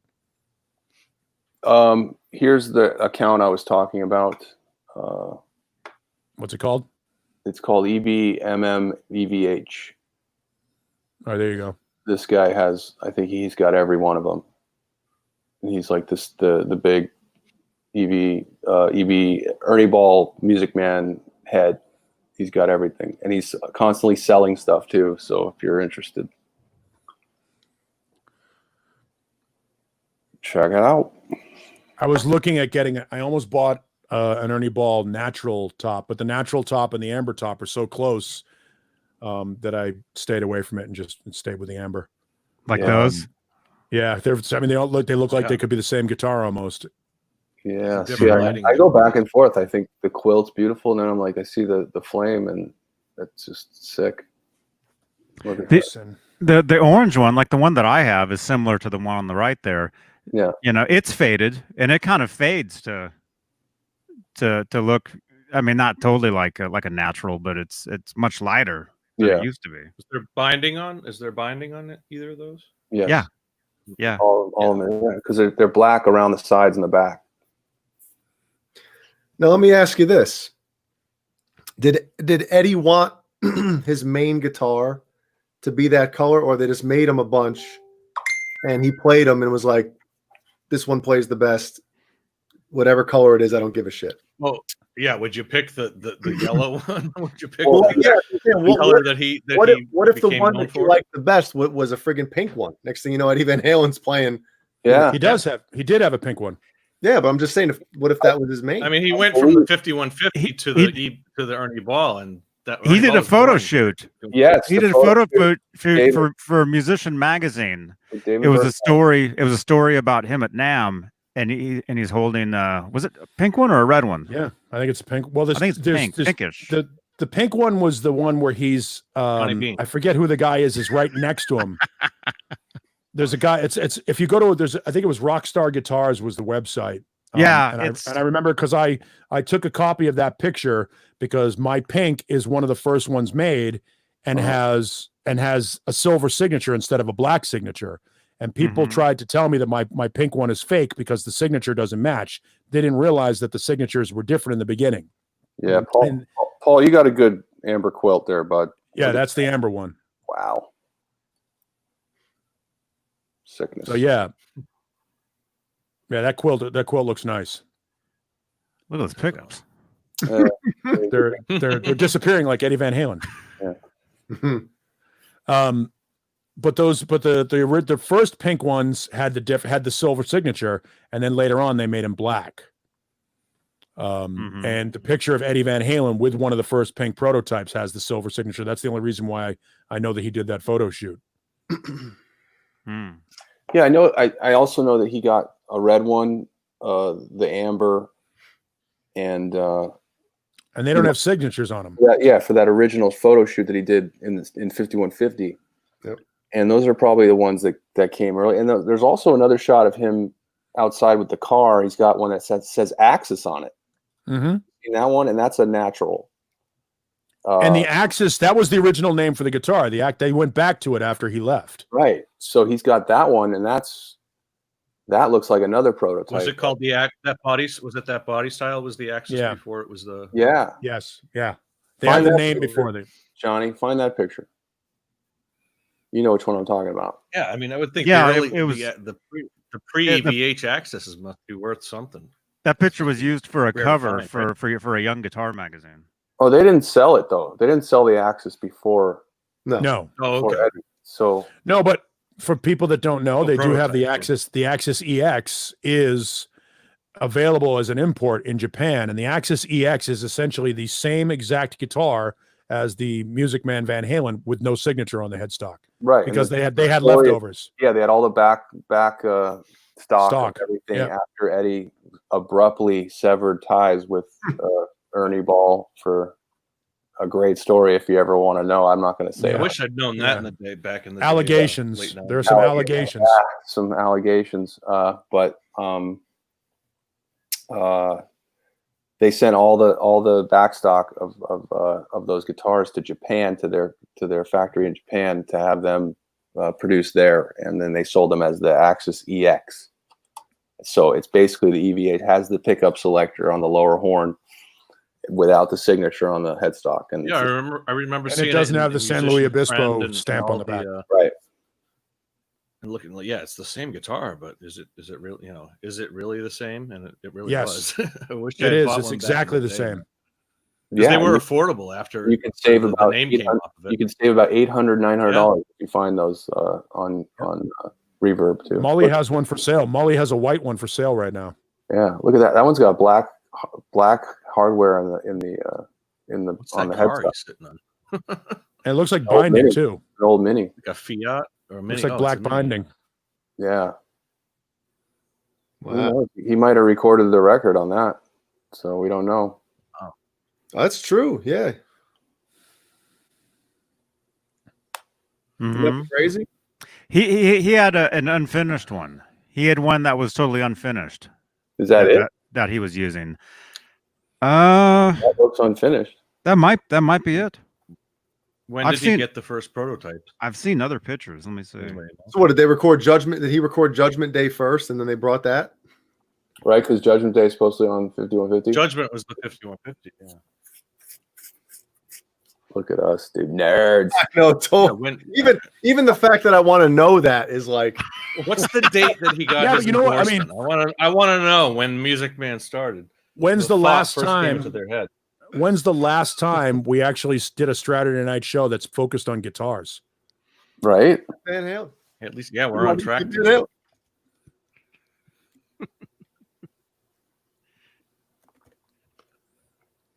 And then we stopped. Jeff Page, have a good night. Good night, Yeah. Jeff. Good night, Jeffrey. Good Well- night, Jeff. And Yeah, check out jump Jeff. on with us sometime, man. Yeah, and check out Jeff's Definitely. other bands, obviously Viva Van Halen, and the Remotes. Well, you won't get a chance to see Viva Van Halen because they're going to get bumped for another Van Halen tribute. No, they're not. No, what might happen is the show might get just canceled. But It would have been great to have seen Viva Van Halen, except I don't see any shows happening. no. I mean, And for especially now, there's quite a while. there's a Orange second County. slowdown coming. I Yeah, don't know. Restaurants in New Hampshire are opening up their dining rooms. I just noticed that today. I don't know about Massachusetts, but at least in New Hampshire, they're opening up the dining rooms. we have dining rooms open here in LA. So but It's they're- always they're been good. outdoor for the last. Same guitar, same you guitar. know, or for There it last is. Look at month. the axis on the headstock. Nice. That's the same one he's Yep. sitting with.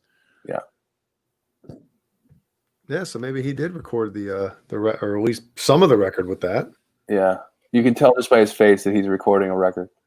I had I had in a natural axis. It was great. It was a great guitar.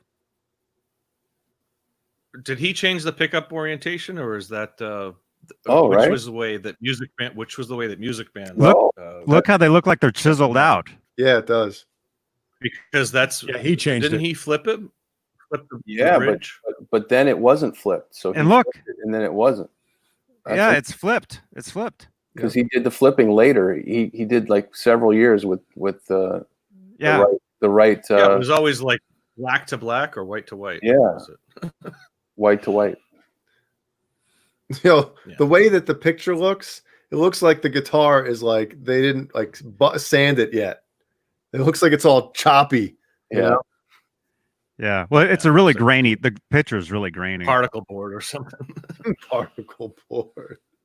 Balsa. And what's going on down there? A really good Yeah. piece of wood, as Eddie said. It's a really good piece of wood. Yeah, it's a bad picture. And guys, what if they actually took? Well, if they if those pickups look like they That speaker in the chiseled it out, imagine that they just refinished that guitar and painted it. Maybe that is the one. could be. It's like, yeah, we're going on tour. I want it to look nice, so Mm. that's possible. Well, as we know, he has gone on tour with prototypes before and beat on them for a year or two, to see if it happened. I mean, But look, he doesn't care. Yeah, I mean, it, Yeah, he had the PVs. They might- he had they'd the probably PVs while he was say- still under contract. But we need his it for ma- a couple weeks just to get it ready for tour. his main music man, the one that we all know, the yellow or gold or whatever you call it. He did an interview for MTV where he was showing off the guitar, and he said it was the very first production guitar. So his was the very first one that they finished. Well, So is it the same one he's holding there? Yeah. And he said he used it on the whole record. well, I have the interview on my Instagram if you want to dig through about 6 years must worth be true. of stuff. Yeah, come on. There was never any false information in any of those. Yeah, he might not be trying to sell guitars. No, I'm still boiling my strings. There's that guitar, by the way. If you scroll up, my strings, yes. you scroll up to the pink. No, one more. Yeah, that pink one in the case is the one that I took the picture of so that I could prove that those two pictures right there. That's the old picture of him with a red. He's got a red in his arms, and the kid next to him. Looks like Eli Manning. It's like Gary. Looks like Gary Sharon from here. That's the pink. This guy? He's playing a red. He's from like a company. Right. I remember. He's from somewhere. Yeah. But those two guitars, Eddie's holding a red, and the other one is the pink with the silver signature. Mm-hmm. Right here. Yeah. And then that picture there is the red with no signature on the headstock, the one with the magazine ad. Right. That's what I remember. I had a bunch of those posters. Yeah. Yes. Oh, I remember looking at that one. Do you remember your first feeling when you saw that? Like, I didn't like it. Me neither. I was like, I thought it looked like a telly, and I didn't like it. yeah, it was just looked so. It was a definite departure from his from normal style Stripes. anyway. Yeah, I mean, from Stripes, and it was all clean looking. Like, it just. But I liked it. I mean, as soon as I didn't. What was it? The Pound Cake came out. I mean, do remember reading his quote and not understanding what the hell it meant. When I first read that, I was like, a lot of his interviews were. I endorsed the guitar I used to play. I designed this one. Big difference. I remember I don't know how old I was, but I was like, what the hell does that even mean? I'm not a big Telecaster fan, so I didn't like the top bout of it. I had to sort of grow to like. I'm sorry? There's a black one behind him on the guitar stand. You see that? Oh yeah. Yeah. Yeah, yeah. There's another picture of him with that one too. I think it took a little while to get used to, and I think certainly it was a new era for the band in and of itself, and that's my favorite sound. Like that 1991 to 1995 sound is my favorite Eddie Van Halen tone overall. It's the most pleasing to my ear. It's not the most aggressive, it's not the most unique, but that's the one that sounded. Obviously, that's when the band I think sounded its most polished, and with Sammy sounded its best. Mm-hmm. Hey, do you think Kramer was like when he came out with his own signature Ernie Ball? You think they were like, son of a bitch, we just should have made a goddamn Eddie Van Halen signature guitar? Well, why didn't they? I mean, it was like immature as a company that they couldn't get it together. He probably didn't. Well, they weren't immature. They'd been around for 10 years anyway. And they'd already kind of screwed him too. They'd already kind of screwed him. So I believe like he didn't want to give away anything. He didn't want any stripes on anything, because he didn't own. But everybody expected. He didn't own the stripes yet, so he didn't want that out there. He didn't want anybody using what he used. Yeah. And I think at the time, I mean, there was really only one or two named guitars out there. I mean, obviously the Les Paul and the Chet Atkins Countryman acoustic, but there weren't a whole lot of electric signature guitars out there. Right. I mean, it was Les Paul and nobody else. Can anybody think of another? I mean, the Bo Diddley, I guess. What about some of the Ibanez endorsees in the late '80s? But none of them had any. Yeah, but they didn't have any signature. Didn't have any signature name guitars. Did his come before? I don't think so. Satriani's come before. Vi was 87. So. I don't know. Was it? Yeah, Vi was 87. So the Vi, yeah. But that was a unique, weird guitar. Sure. Yeah. Yeah, it didn't have Vi's signature. No, Vi's signature isn't on it. Still isn't on it. Right. Yeah, there's that thing. Just he endorsed the gem. All I remember when I saw that was Eddie doesn't use rosewood. Yeah, me too. Yeah. And he would never use a pickup ring. Yeah. No, it was typical. That's nerdy right there. That's nerdy. Yeah, right. When you see the commercial and you're like, no. No, No, that didn't happen. That never happened. not The look on his face, like Played that.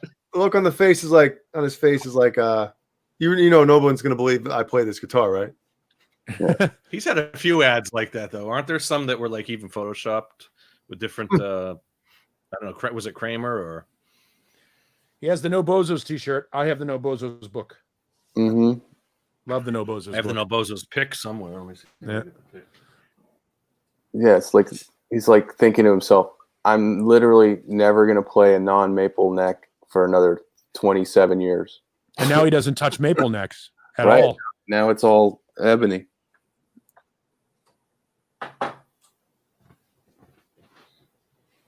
I've switched, Not man. I'm a Maple fan now. Not a hair out of place. Mm-hmm. You could tell. You should go through those pictures again and look at each one of them and try and ascertain Eddie's blood alcohol level in each picture. Because like the one up, like scroll up right there, the one where he's got the short hair and the white one, hammered. The one in the middle, the one that were the two Kramer ads. You look at his face, coked up. Yeah.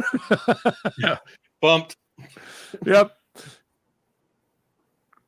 Knowing now what we didn't know then, you just kind of go, oh yeah. You can tell in each picture, hammered, coke, hammered, coke. Like the Les Paul tribute was a perfect example. Yeah, coke. Flying high. Yeah, because it was almost like you could see him almost want to like lick his lips when he's going after to try and get the little black box. Where can I get where can I get one of those? Where can I get one of those?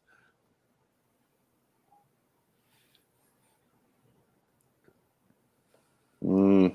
Which one is that? Is that the? It's not the 84. It's not. That's an ad guitar, right? Or is that even a real guitar? It's a real guitar. It's a backup.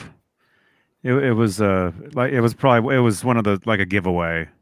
Yeah, it's the Beretta body. Like a Probably giveaway hanging in a hard rock somewhere. Get the seagulls. Get the seagulls on it for a Mustache, 50. yeah. More like Seagull. mustaches, yeah. The seagull and the mustache. Got the mustache. Crazy. Nerds. Nerds. Fuck is a frush? Oh, I got the pictures that I got. Let me see. Yeah, you're right. Okay, the Put shark them on does the- have a rosewood neck. Okay, and the Les Pauls he used. Yes, you're right. Okay, we get all technical. Thank you, football legend. I'll send them to you, Johnny, and you can put them up because they're a couple of pictures I got on eBay. Well, you put them in the Discord. I didn't put them in Discord. I put them on the message board. You sure? Yeah.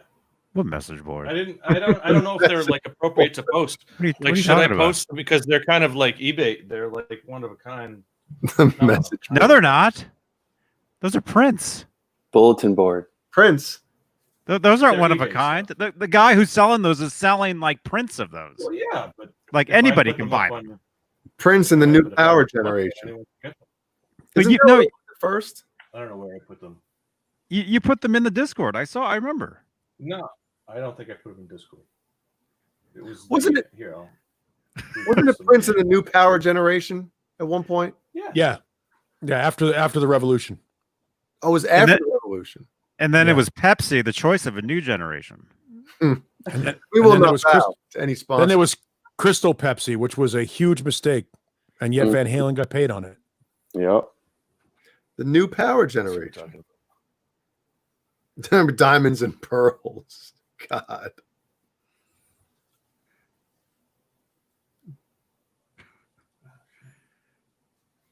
Ooh, dead air. John Bell, you put those in the Discord. John Bell.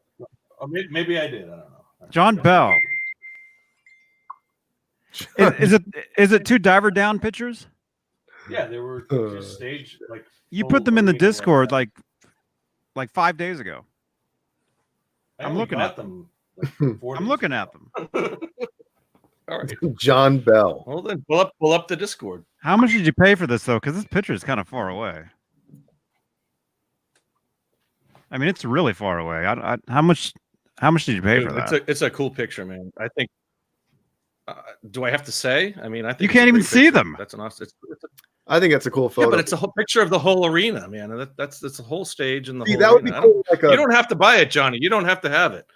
I have it. on like a 36 by 99,000.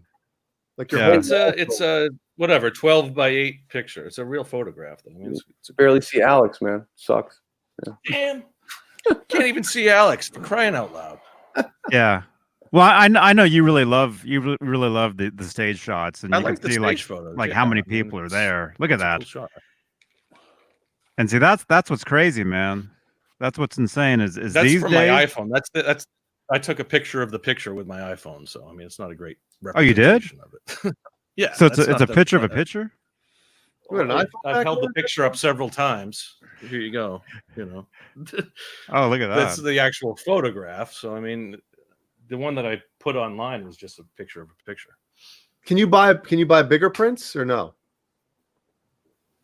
The guy, I'll be honest. The guy on eBay sells them for I think it's $12.99 or something, and you can bid on them, or you can buy them for say how much you want. You can when it comes down to it, they're $8 a piece. So Well, I'm asking place if your bid or whatever. you can buy a bigger print. Probably, I don't know. These are the standard comes in 8 by 12, I think. So that's an 8 by 12 print. Dude, And imagine I love that because you can see the people on the spotlights up on the see that spotlight operator hanging there. I love that. I mean, think that's cool as shit. truthfully, these aren't really great pictures, because I they're don't taken taken far love it. away, Well, but look at their. I mean, there's close-up pictures as well. I know you love these specifically because you can see those guys sitting up there. Yeah, the tech pictures. Yeah, I mean, that's your thing. That'd be you sitting up there. definitely. That's when you knew the show was starting. When those guys would all just Everybody got into their position. Yeah. yeah. When you see them climbing up there. Stand by all spots. No, they would lower those and then raise them up. Mm-hmm. The guys because they had to walk on the catwalk. I never got to get do in one. those I never chairs. got to do one of those. What are they? Truss spots. They were called truss spotlights.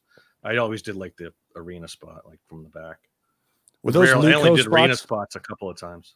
No, Licos are fixed, usually fixed lights. No.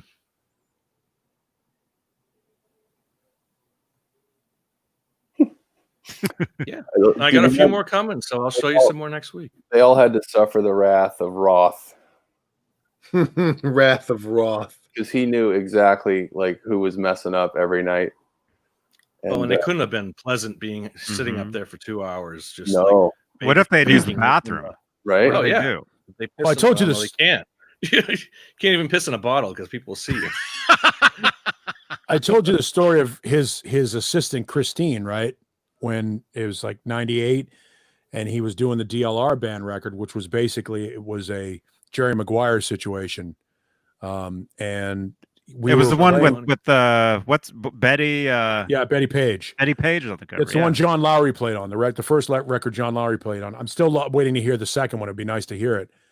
But he, we were playing Slam Dunk at the radio station I worked at in Memphis, and I was the interim program director at the time because we were between program directors. So I call the number that the record company person, and it turns out it's this woman named Christine, and it really was a Jerry Maguire situation. She was the only person working for Diamond Dave Enterprise. What was that records or whatever the hell he called it. And while we were on the phone, she's tracking the record to find out how many spins we're giving it and all that stuff. He's in the background just screaming, I don't understand why you're on the phone with all these people. And you can just hear this yelling in the background, and he's pacing back and forth. And you can hear it by the way his voice is going back and forth in front of the microphone while we're having this conversation. So I go to Christine. I go, Christine, is he near you? And she's like, yes, he is. I go, be honest. It's a Jerry Maguire thing here going, right? And she starts laughing. And all I hear is, what the fuck are you laughing at? I was so goddamn funny. Like he was absolutely a slave driver, an absolute jerk to her the entire, 10, 15 minutes we were on the phone. I felt so bad for this girl. And then later on, a kid that I used to work with at the Hard Rock Cafe in Boston, a kid named Matt Sensio, ended up being Dave's manager, and said that it was a challenge the whole time. No, I've heard. I can't even repeat some of the stuff I've heard that he's done recently. I was just reading the news desk, and they were talking about his name change, and apparently they reached Dave for comment, and Dave, has kind of mellowed out in the last few years, and he's much more friendly. And if you go to the news desk, you can read the. Yeah, it wasn't serious. It wasn't serious. No. Well, the freak out, that ticket stub that I showed you from 2007, that show in Kansas City was one of the meltdown shows on that tour, where the dressing rooms were in four corners of the arena. Literally. What year was that? 2007. Sure. It was the one, and you may, if you look up the show, it might actually be noted. It was a show where Dave and Eddie got in a huge fight because Dave's cottage cheese backstage wasn't cool enough or tepid enough or room temperature enough, whatever it was, and he went nuts and like trashed the place. You don't want warm cottage cheese. So yeah, whatever it was, he was an asshole. he was being an asshole backstage the whole show. And if you can find video of it, you can. It would be probably. It's probably sure it's out there. John Beal. It probably exists somewhere. But they're on stage. They're on stage doing something, and Dave is doing his politician smile and doing his thing. And he walks over to Eddie. Well, whomever the camera person was that was handling the backstage screen caught this video moment where Dave walks up to Eddie, and he's over and he's smiling and doing his thing like that. And you can see Eddie's playing a guitar, and he looks at him and goes, "Get the fuck away from me, you asshole." And it was clearly like you could totally see on the screen. What show is this? Yeah, do you know what? Kansas City Sprint Center. Is it on Kansas City? I'm sure it's on YouTube. I don't know if it's on YouTube or not, but Kansas City Sprint Center. John Beal. 07. Dig if it you out. can find that video, you can find that video. It's so great because you can totally see Eddie just mouth the words. Can we play it? No, you can't hear it. I know. It's there. Which song was it? Just search it, Johnny. It's there. I don't know which song it was though. It's probably. I don't know what song it was. It's probably "Running with the Devil." Comes over with the hat. I don't know. Probably the very. It's probably the very first song. It's pretty early. 5 seconds for me. Oh, there is the first song when they break down "You Really Got Me" and he comes over and they hug. That's like it was a. Yeah, no, it's not. The hug happens. This is later on in the set. Okay. Could be Mean Street because that's the one that first comes up and it's only 1 minute and 5 seconds. So it might be just the edit of him yelling at him or something. It's bad though. I'll try it with no sound. Let's see. There was something on the 2015 tour, I think in Chicago or something, where Eddie was barking at and Eddie was sober and he was totally barking at Dave at one point, and he was very adamant about something. Well, he was so messed up in 07. Yeah, he was. Yeah, because I know his cord came out of his guitar at one point. Oh well, how about he had still using that long extension? He had to move. Yes, he had the long plug that was basically looked like an antenna sticking out of the back of the guitar. What was that all about? Yeah, we don't know. Yeah, he wouldn't go wireless, and that stage was perfect for wireless because it had the ramp, and he never went on the ramp. He could have gone out in the front there. He didn't do it. That was the heart, or was it a heart or something the like S, that? The S shape. Yeah. Which stood for Sammy, I think. But yeah, it was weird. He started. Remember, he started stage left, and then maybe like a few months in, or a few weeks in, he was like almost dead center in front of Alex. You remember Eddie moved center? Did anyone ever pick up on that? Like, what was that all about? I have. If you go, let me see if I can find it. I'll send Johnny the link. I think I have the video of Eddie doing the sound check and everything at the amphitheater here in Phoenix, and he's stage center. Like he's set up there. Not thinking not like usually 08 where he normally is. 08, I can see him in the center. Well, that was Madison Square. The amphitheaters were all the 2015 tour, and he was stage left for all that. So he was sober too. But did you guys see these? Somebody posted these pictures in my Van Halen group on Facebook. Oh, there you go. Pictures of Roth trashing. Yeah, that's 82. Look at all those M&Ms on the ground. Yeah, probably found some brown ones. Those are peanut M&Ms.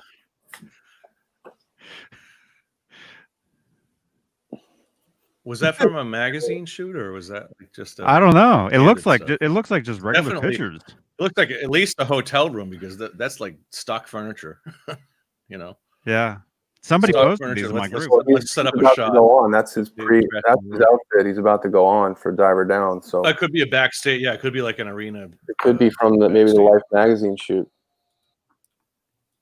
Mm-hmm. Hang on. I'm sending you a couple of links. Or I'm sending them basically to the group. And then you guys ever seen this picture?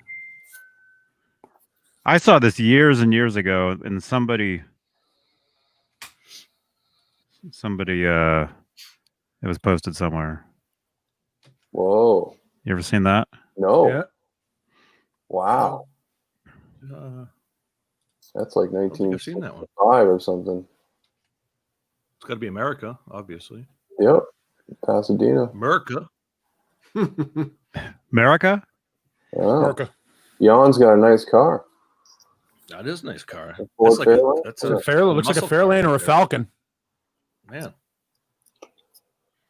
Wow, that's like cool. clarinet. Or it could be a Nova. It's got the buzz. That could be like one of those mid-60s Novas. It's got to be like a 64 or 65. Not that I know Yeah, anything it could about be cars. But there was a distinct body style between the early 60s and the mid 60s. It looks tricked out though. It kind of looks like Well, White Walls was a like sign muscle of car right there, man. White Walls was a sign of luxury back then. So very cool. I've never seen that. So Johnny, I sent you links. Those are the two videos of him warming up right before we got thrown out for videoing him warming up. Oh, that was you?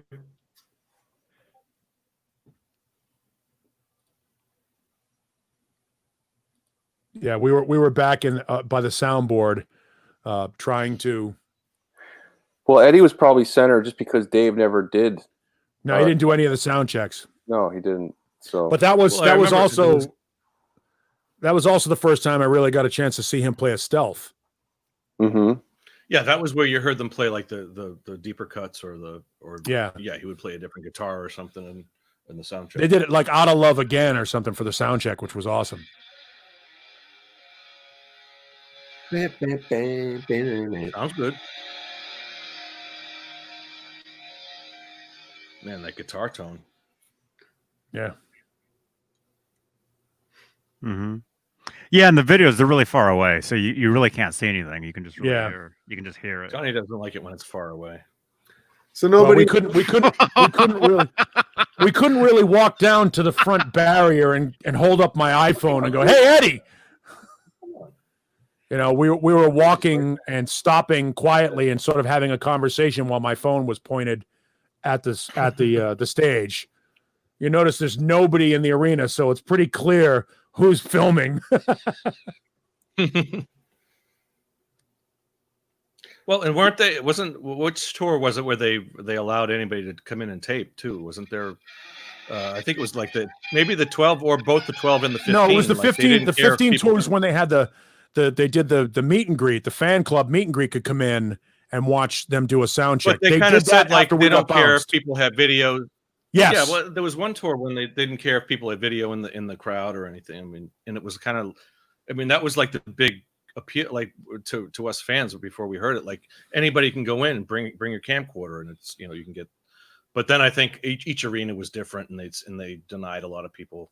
They did that. They did that meet and greet and stuff after the sound check that we were filming. They got their sound and everything like that, got a balance. Then they went off stage for about 20 minutes. And we had already been asked to go outside because obviously it was time for the fan club thing that happened. The fan club guys got let in, and they did their thing then. So, but it was like 20 people in the front row.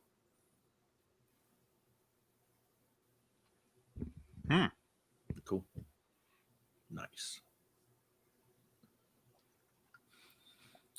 But that was the first time I saw the Stealth. Kevin Really? Bell. You didn't see the Stealth on the 2012 tour? I don't remember. Maybe I did. I was in the back. I was in a really shitty place in the arena in Kansas City. He didn't here use in the Stealth 2012. in 2015. He used the tour relic. No, he had a Stealth. He's holding a Stealth on that in that video, I believe. Well, yeah, he didn't use it during the show. He used the tour relic Right. on the show. And during the Kimmel thing, that he used it Yeah, for the Kimmel thing I saw in the Kimmel. I He saw the used Stealth in the Kimmel. and then he switched over to the tour relic. It was the Stealth with the kill switch. The original Stealth didn't have the kill switch on it. Yeah, but which guitar do you play on Ellen DeGeneres? The Stealth. Nobody knows. The Stealth. Stealth. I don't remember. He used the Stealth for all the TV stuff, and then he used the relic They did a for few the tour. Ellen. What else did they do? Ellen, Jimmy, and That was it. And there the another one? Billboard Awards. didn't do like Daily. Did they do the Daily Show? I think They played like Panama some for Daily the Show or something. no. They played Panama for the Billboard Awards. That was And the chick was a plant, right? Yeah. Yeah, I Totally. thought so. Yeah. You know, when I see that, like that material or that tour, you know, and even on Kimmel and all that stuff, I almost feel like Eddie is just like Mailing it. cringing the whole time. Yeah. Like he Well, it was is cool to see like the know. behind the scenes of especially the Kimmel where he's doing sound check out in the middle of whatever street that is in Hollywood. Well, I mean, and that was kind of if you watch a lot of the behind the scenes. they have the whole video of the nose thing from Kimmel, yes. and you can see how like the humanity in Eddie, because he genuinely feels bad for Dave and is he's just concerned not dealing with it. Yeah. and is concerned. Absolutely. Like he really wants to just know if he's okay. But you can see that they're all like, "Oh my God, we're on national TV. This is our big thing, our kickoff to this They whole handled year." it well. I think they And handled it well. They have to restart, and just to have Dave go, we're gonna start over, and it's gonna be okay. And he's got. We're gonna have to start over. I apologize. I hit myself in the. Yeah. Yeah, I hit myself in the nose with the. Well, he went on for a good minute and a half or 2 minutes with his nose dripping. Well, he kept wiping and then it. finally, I don't know if it was Ed or somebody. Yeah, somebody said, "Dude, No, he knew. take care of that." No, he knew. Yeah, I You guess can't have blood on. You can't have blood on TV. It's frowned upon. It's not. No, I mean that. There's a censor thing there where they're like, okay, we won't show it. That's why they always go away when there's an injury in football, and even in hockey, they'll go away until they can clean it up. Yeah. Right. Also, wasn't live, though. Also, he It could was do all his little pre-taped, baton thing. His little martial arts baton thing. Check me out. Check me out. Ouch. Which to me just looks like somebody running around with like the big ribbon thing, the synchronized gymnastics thing. A little 9-year-old girl in her junior high gymnastics thing. Yay! But that was a cool, mini concert that we got to see, on live. Well, not on national TV. His When nose that first came out, I mean, I downloaded the whole thing. I mean, that was like I saw it live. 6 or 7 songs. I saw it live because literally. somebody was playing it on the Periscope. Somebody was there, so I was watching it. There was all kinds of YouTube stuff from that. His nose touched his cheek, man. It really It did. must be close up.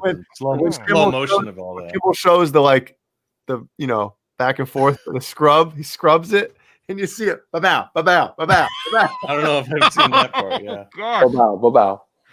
Oh, Whap, whap. oh. Not broken, broken. Not broken. Oh God. Yeah, and remember when he broke his nose in 1980? Yeah. Mhm. Remember? There was was it Runoff? Just pictures with the. There's a newly released picture from that. Yeah, of him jumping into the mirror ball. Yeah. Yeah. Let me see if I can. I think Renoff probably put it on Twitter. By the way, let's just say this while we have the opportunity. Dave has a great hair guy now.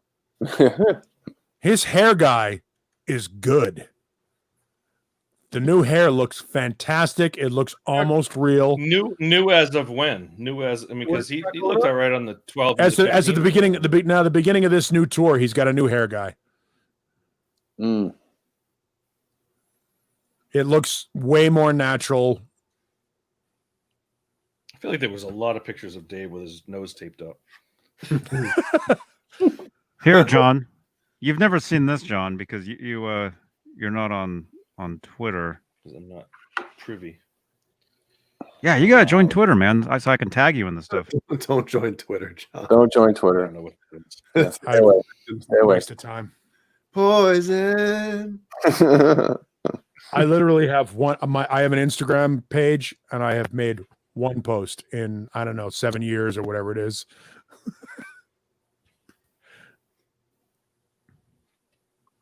John, Wasn't it like Pink Pop or something? The Pink Pop Festival? That was before it. So is this an actual show, or are they lip syncing? Probably I lip don't syncing. know. Because Look at the If it's a TV studio, if it's a TV studio, they were lip syncing. Yeah, it looks like a They did TV few studio. for well, then he broke his nose on European it. He was lip syncing when he broke his nose. Then, huh? Oh, was what it it looks during like. the TV shoot that they actually did? That sounds about right. Is there footage of this? No, Bills. it's just Not it's that just. they would have aired, God damn it. I think, but it's they just did all- do. What did they do? Mean there we go. Street and Is that when he jumps into it? Unchained, maybe. No, I guess that was 80. 80 would have been different. Look at that outfit. Who else does that though? Look at the height. Mirrorball accident. Yep. I mean, He that's perfected he's that. eight. I He's mean, 8 and feet he would off the do it ground perfect. easily. He's He jumping would off do the it perfect cliff. every night. I understand. That's the point, though. He's 8 feet off the ground. He's going to come down on those knees. That's gotta hurt. Well, they put padding down. He had a They put a padded pad landing. Still. there. No, he's wearing spandex. He's fine. Oh yeah, he's fine. Yeah, And he's got Blackie Lawless's Indian boots on. yeah. Those boots are cushioned. I'm Yeah, sure. they're good. They're fine. Look at Genie, that outfit. Oh, man. That was the Would she wear- worst. Would she wear the suspenders?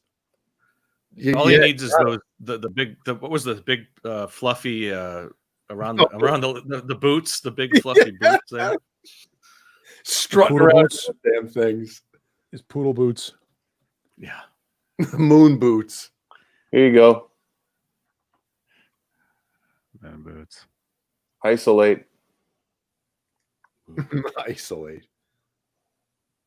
Uh-oh. Dude, your green screen. Can I turn it up or no? Nah. Is it? well- Yeah, that's going to be encoded. You can What's see that him from? Reach from his nose. Kimmel. Oh, he just hit it. Ah, son of a bitch. Fuck me. Oh, He knows he's doomed right now. yeah, he knows we had a problem. There's Uh-oh. Houston. I'll see you guys in a second. I'll be right back. I'm going to saunter over here and Look at Alex like I just. Ed's like, what?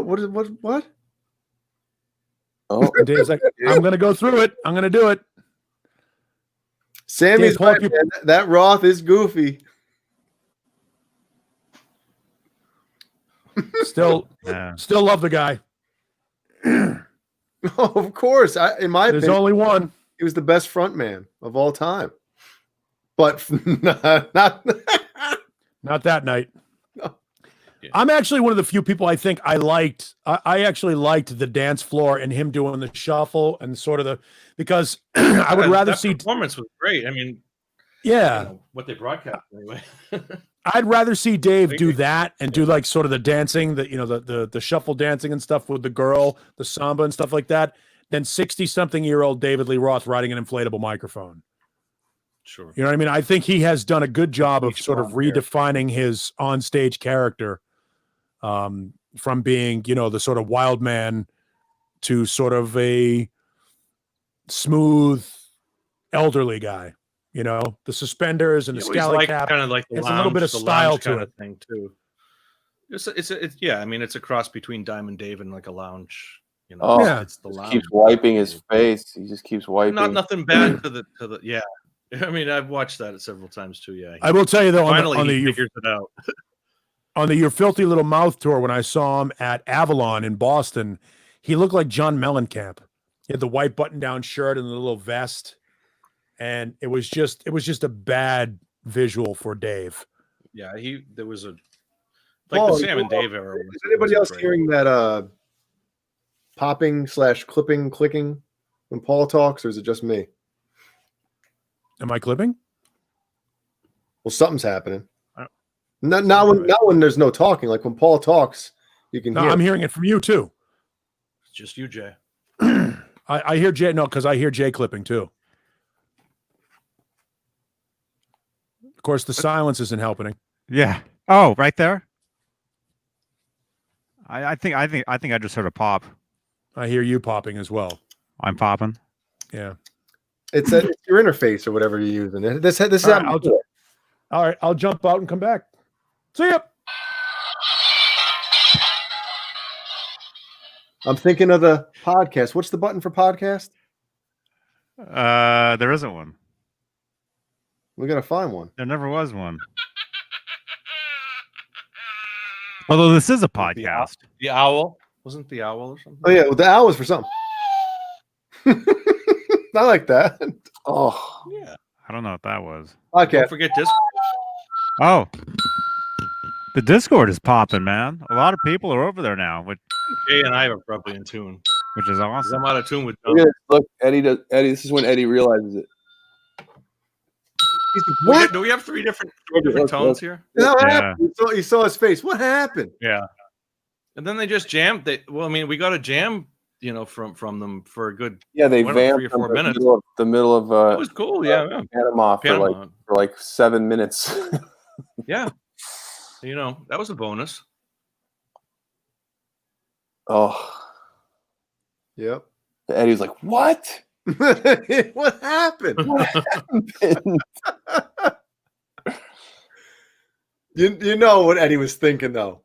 You know what he was thinking. Well, what's his reaction? I want to see the first moment that He's thinking karma. He's thinking karma."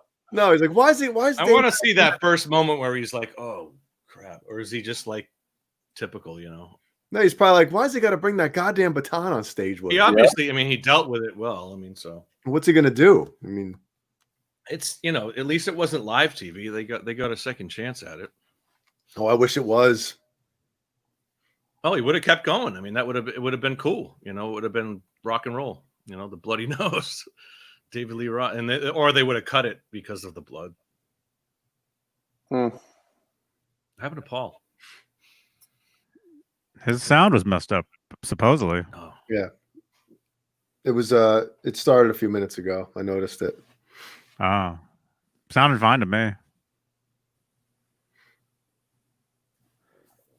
What else?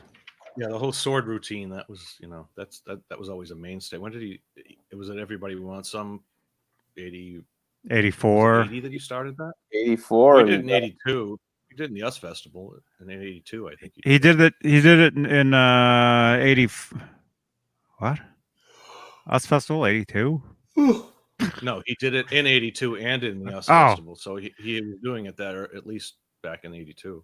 He did it in 84 over a keyboard song that Eddie had done for the Wildlife. Mm-hmm. The part where John's like, "Yeah, I know."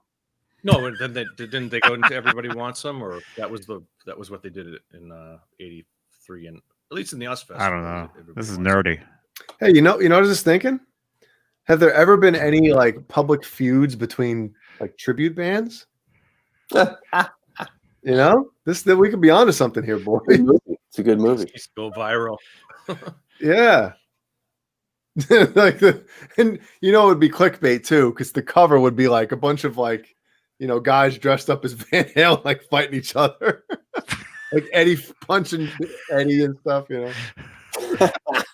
The two Eddies they're fighting.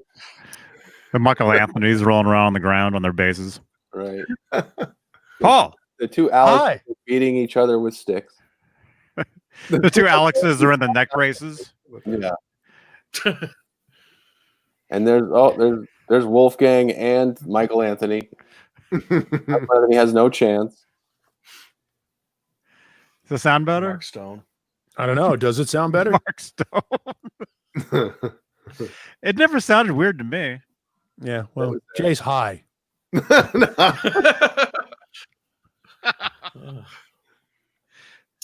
What if my mom watches these? Come on. Wow. Your mom doesn't know. She has no idea. If I told her, coming back, the graphic coming away with you with just a handful of cookie.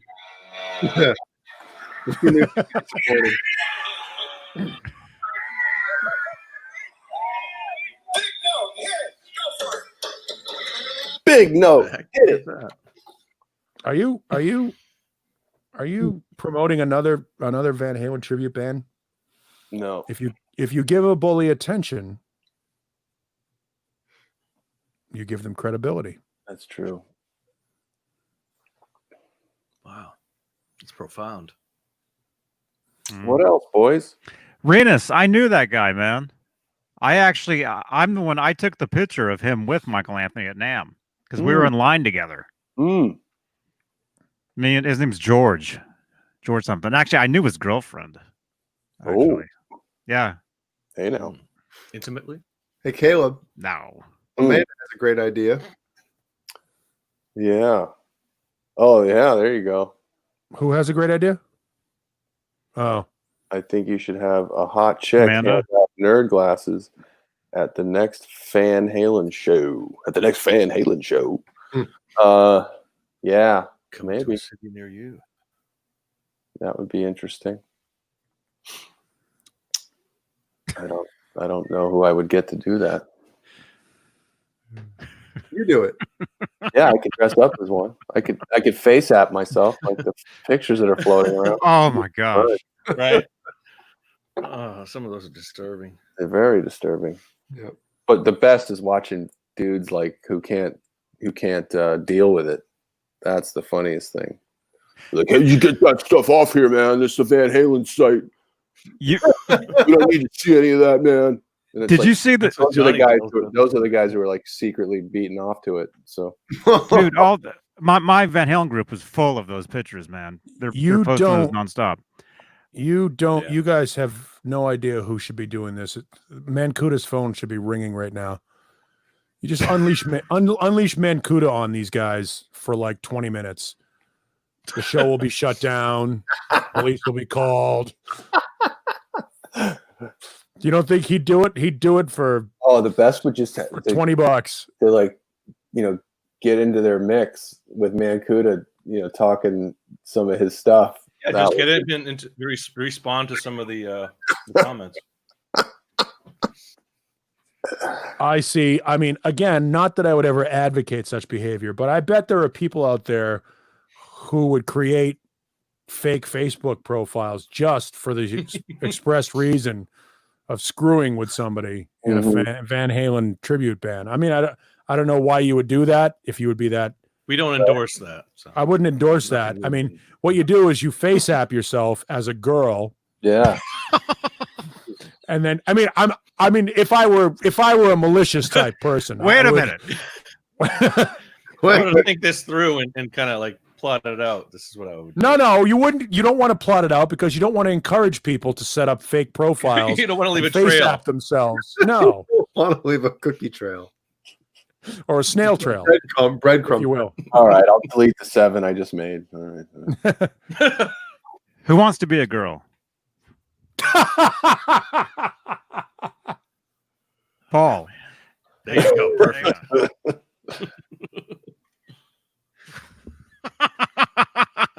Join the chat. Work. Freaking Snapchat, man. You did it to Nesdal last time. Ooh. Man. Oh, hey. Paul. Yeah. I'd Who hit wants that. me now? Damn, girl. Hey, boys. Neanderthal. Hi, boys. I keep doing the baby one. I think Who Wants to Be a Baby? Who wants to- Mick J. Who? with facial hair. Baby J? Nate. Wait, should I make like a regular just a smile? Yeah. It's gonna be a picture of Killian. Well, then I was going to say, then you get to show a picture of Killian and see how close. Okay. All right. Now you got baby. You got baby. Baby you got J. Baby J. Wow. I look like Ellie. God. It looks like Ellie, totally. with a big nose. I hope to God that she doesn't get my nose, man. Oh, if she gets my nose. She gets my nose. And there's she'll never actually be able to play. She'll never be able to play Kimmel. there's actually a really, really, really scary. Is it still here? You gotta do everybody, man. Oh, okay. Okay. Well, not as it. Well, whatever. What do you want to be? A boy or a girl? You want to be a baby or a girl? There's a Gotta be a really baby. scary one. Do they still have it? Where you go in between being a baby and being an old person, and it actually you can almost see what you're going to look like when you're old when you do the old one. It's scary. Your current age or something. What if, I know like, what I'm going to look like when I'm older. My hair is going to be thinning up here. I'll probably be about 20 pounds last overweight. summer everybody did it, and then you learned like that it was some Russian app that like Yeah. stole all your information. So, Yeah. Yeah, that's why I never downloaded that. I'm going to be a 50-year-old still wearing Motorhead t-shirts. I used to think about that. Like when I was listening to like super duper heavy music, I'm like, am I gonna be 80 years old, like cranking this shit? I Yes. don't know where I just heard that. Here's- It's like, yeah, it's grandpa's music now. This is But some of this that. is I mean, you never. think This about, this you know, doesn't come off. there The are Motorhead definitely tattoo doesn't come off. grandfathers. You can take the shirt off, but the tattoo, you're fucked. You're like, what'd you do that for? I don't know. Oh, Oh, come on. Yeah, because Johnny needs to look more like a kid. Dude, Ned. Where's Ned? Ned's outside somewhere. Man, it's what app are you using? Snapchat. You don't need to see. I don't have Snapchat. Damn it. yeah, you need to make Ned a profile, dude. Look what the Ned dragged in. Actually, when we first got Ned, I had the idea of making something for Ned that was Ned Says. Oh, Really? Yeah. And I told these guys Should've- that. And Man, next you thing you know, look what happened. By the way, I'm going to be on that show at the end of August. Oh, really? Yeah. Oh, he's got you booked. Yeah, he booked me. He We're hasn't doing a booked me thing yet. about the Must music be running industry. out of people to- Hey, all I know is that He ran. All I He know is ran out that- a while ago because he got me. all I know is that 2 hours before Dane Zimmerman called me to tell me Caleb was at his store, my phone rings and I look it up. I go, David Nesdall. Why is he calling me? Wow. So I took it, and it was him and Ty, and they're doing a Good thing on the help. music industry about how tough it is for bands right now to get booked, because there are other asshole bands trying to get them bumped off the bill, and how tough it is to get airplay and get concerts and all that stuff, and how two-way deals and 360 deals and all that stuff go. And they were looking for somebody to give them a radio perspective, and apparently I was the only one whose number they had. Wow. So Well, Sounds about right. speaking of Nez Says, I am the next guest on the show, so I will be on Thursday. You could all tune in. I'm sure you've all heard my story and everything before. It's all the same people, but maybe there'll be some new stories. Maybe I'll tell something else or whatever. But I'll be on Thursday night with the guys, and hope you join us. Yeah, I've enjoyed Awesome. Dave's show over the last few weeks. Definitely, he's had some good guests. Oh well, the Some one good with Levin the other night was great because he had Larry Yeah. come in and I just thought that was a really cool moment because those guys were kids hanging out together. I didn't even know that John Levin and Larry Mitchell were friends when they were really young, so that was really cool. I looked up that show that Larry was talking about, his weirdest gig. I posted it on the in the chat. Yeah. yeah. He tells the whole story about it, which was, I mean, go back and after this show, watch Nez Says. Ned, And, Ned says, Larry talks about his weirdest gig, and it's a great story. And the video Ace has his own Instagram page. really? Oh yeah. Oh, Yeah, I gotta follow that shit. Yeah, Ace Good Pup. There's pictures of him playing pinball at the radio station. wow. I brought him to the radio station and got him on the AC/DC pinball machine. It was funny that we put that up to see if we could get more followers on Ace's Instagram page than our Instagram page on the show in a week, and we did.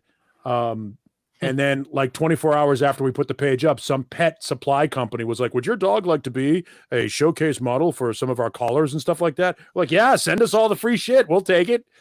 followed. Great. Dude, He's we get that for There it is. nice. What is it? Ace good pup. Ace good pup. That's my dog. Everybody follow. How many followers does he have? 826. Yeah. Got more than me. So. Yeah. we get that. Like if Jeannie posts a picture of like on Instagram of like Killian or Ellie or something, almost every single post, if you go to it, if you scroll down, you'll see some either clothing company, like kids clothing company that nobody's ever heard of. Hey, cute pic. If your baby wants to blah blah blah blah blah, and I'm just like, every time I want to be like, Jeannie, can I tell them to F off? You know? Nice job, Jean Benet. Doing any of that shit. Yeah. It's funny. Dave and Ty called me yesterday for like the pre-interview, and I ended up talking to Ty for like 3.5 hours. Oh, which was crazy. But like was Dave still on the line the whole time? No, Dave got off because he had to go do something. But it was pretty funny. The guy can talk, and he's same thing happened to me. Yeah, we were on a video call, and Dave left, and Ty and I were on for like an hour. Right. I kind of feel like a dick because when they called me, they started to explain to me what they were trying to get done. And I think probably, as I am wont to do, about 2/3 of the way through their pitch, I cut them off and went, "So what do you need from me?" Like I was just like, cut to the crash, baby. Right. Did their secretary say I have Dave and Ty on the line? They'd like to speak with you. And it was Nesdal. It was Nesdal. We'd like to schedule you in sometime soon. And I haven't heard from Dave in months. You know, since I was buying a guitar. So he was trying to tell me not to buy a guitar from somebody or sell to somebody or whatever. He was warning me about somebody that might have been a scammer. And that's the last time I heard from him. And then, you know, my phone rings Tuesday. I was like, what the hell is this all about? But it was cool. I was flattered that they asked, so I'll do that as well. It'll be a fun show. Look, Dave, is the idea that they're, you know, we don't really plan this show other than we get the invitation, you know, at 5:30. Then Johnny has dinner 14 seconds before we start the show. I still haven't had dinner yet, actually. Tonight. I haven't eaten all day. And we're almost done. Cool. But the we'll wrap it up. But he plans that thing. He lays that thing out ahead of time, and they've got a system in their scheduling, and that is beyond professional. Good for him. It's a good show. Yeah, it's a great show, and I enjoy it. Yeah. Anyway, and we're done. So join us next Thursday. Nerd Halen. Nez yeah, said. maybe Nez's secretary is the woman that lives above him that does the yoga lady. Mrs. I'll say this. I talked to Dave today, and he said to me, because you know everybody that watched last night's show, they saw that Dave got upset when that whole thing. He said, "Raymond, that sounds like shit." You know.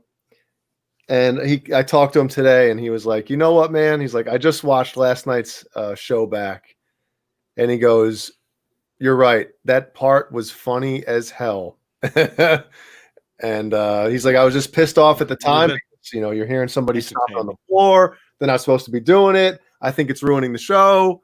And you know, he's like, "Oh yeah, it was super funny." He's like, it's definitely." You know, Hal. I'm glad he looks at it that way. Hal, the singer for Nerd Halen. Halen, what's that? In our first few shows, like when things would go wrong, it would really bother me, and it would really mess with my performance. And finally, he just said, "Dude, that shit's gold. You know, anything that goes wrong is an opportunity. It's not the other way around. So." You know, let's invite things to go wrong from here on out because that makes the show different and spontaneous and awesome. And I forgot the words. Yeah, ever since then, it's been a different vibe for me. You know, performing with things that go wrong because then I just let him take over, and because you know, it's a totally It's good to have different. a professional like that in your corner too. Well, yeah, no, and I think Dave just realized that last night. You know that it was he was going through hell, but at the expense of his hell, it created a lot of good content for the show and a lot of laughs. People were having a good time, and that's sad, but that's show business, man. You know, and if you can't laugh at yourself, you know, you shouldn't be in show business, especially comedy. The best comedy is when people joke about themselves. So yeah, I agree with that. And like you say, when something goes wrong, sometimes it's like a highlighted thing. It's like that's the stuff that people are like, you know, that catches their ear or catches their eye. It's like, whoa, so you hear that? And then he starts playing the heel walking around. In a musical theater company called the Troubadour Theater Company here in Los Angeles. It has nothing to do with the Troubadour venue.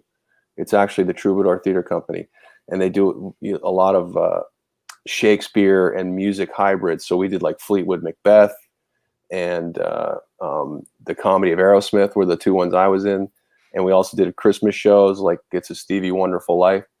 And the whole time, the whole show is about breaking the fourth wall and making the audience part of the show. And whatever went wrong on a given night would be added into the rest of the run of the show. So by the late stages of the run, there's all these things that are going wrong and all these jokes and people going off the rails. But the art of the whole company, the Troubadour Theater, the Troubies as they're known, is that they make it look like it's the first time that's happening, even though it's happened the last 15 performances. Well, that's what happened on the was it the Reload tour or the Load tour? The Reload tour, I think, with Metallica, when that lighting rig falls during the middle of a song, and it's not like in Injustice for All when they built up the Justice and then they destroy it at the end.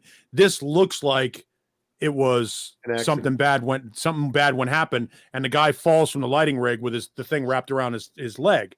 That's a plant that's done there. Or when Scott Weiland kicked the guy out of the Stone Temple Pilots show for being an asshole in the front row. You know, it's all Tony Clifton. Yep. And if it's done correctly, I forgot the words it becomes a cornerstone. And here we are 40 years later, still referencing I forgot the words. You know, people, and this is going to sound like a horrible example, but people that were at Dale Earnhardt's race, remember they were there. They can say they were there when. So when you get one of those accidents, one of those horrible accidents, people will reference, like we sometimes reference the John Mancuda New Year's Eve hopping out of Nesdall's house thing because it's memorable. Because it's a memorable thing. Yeah. And people will remember Nesdall losing his shit because this woman was tap dancing above him. That'll be something that they parrot back to him maybe 5 years from now if this thing is still going. Yeah. And that's good. Anything that leaves an impression that doesn't make you look like a jerk is a good thing. Well, Roth was a master at that. He would, someone like don't spray water at me. I'm going to fuck your girlfriend. Yeah. Right. And then he'd say it every Clash, night. baby. And then people would go, wait, no one sprayed water at you, Dave. Hey, don't be squirting water at me. Yeah. Your girlfriend. 20,000 people don't know that. Yeah. Do we all remember the Little Ain't Enough tour when the Devils were shooting whiskey out of the stage, out of the ego ramp in the middle of the arena? I don't remember that. See, I saw it at Great Woods. That was my first Van Halen-esque show. He had the devils that are on the cover, the devil that's on the cover of Little Ain't Enough. Yeah, he had a riser or a platform in the middle of the arena over by the soundboard with 4 statues of that. Now they were obviously plastic, but they looked like stone statues. And at one point during the show, from all of them, they started pissing whiskey out of them. And, real whiskey? And it was it really whiskey though? Could you get away with that? It was whiskey, but it wasn't. It was obviously not Jack. It smelled like whiskey because people had it on them. Wow. Because it wasn't being dispensed to anybody. You couldn't get it in a cup. There wasn't enough to get in a cup. Just to cool people I was getting pulled over after that show. It smelled like whiskey because the whole area we could smell it. Like an 18-year-old. I swear, officer, I Underage. just came from a David Lee Roth show and a statue pissed on me. It was I swear. I do have. And I remember have the tour book from that somewhere. I used to have the T-shirt that had the logo on the front, and on the back it said "Pure fucking Roth" on the back. We were probably at the same show. Did you go yeah, to the we were. Greatwood It was show Extreme. with Cinderella and Extreme. Extreme. It was a great show. The only people. Cinderella blew me away. Put iced tea in Jack Daniels bottles. Here's the class, baby. Iced tea and their statues. Yeah. They tell me that the Van Halen audience causes a lot of trouble. Well, I said, you bet your ass. Yes, baby. I love More people have been arrested tonight than Tom, the entire weekend last year. Tom, there's the link right there to the episode where Mancuda hops out. I love when in the US Festival, when Dave is trying to set up Ice Cream Man.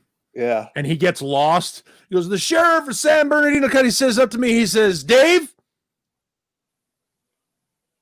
And you can see he's like, oh shit, what am I going to do? The video actually cuts out during that too. The actual. But he goes, and then these motherfuckers are out of line. And he's so like happy with himself that he came up with something. Yeah, David Lee Roth is David Lee Roth's biggest fan. Oh, so good. I remember watching that for the first time. That was the first Van Halen live show I ever saw, and I did not know what was going on. Can I get some more feedback in the monitor? A little more feedback. Yeah, all of it. Yeah. He just tormented the road crew, man. He does it too. Like if you listen to the Tokyo Dome thing, they left it on the album. Yeah, during they couldn't because all throughout that tour he was calling out the road crew during the Ice Cream Man solo. Oh, you can hear him go, "Spotlight, asshole."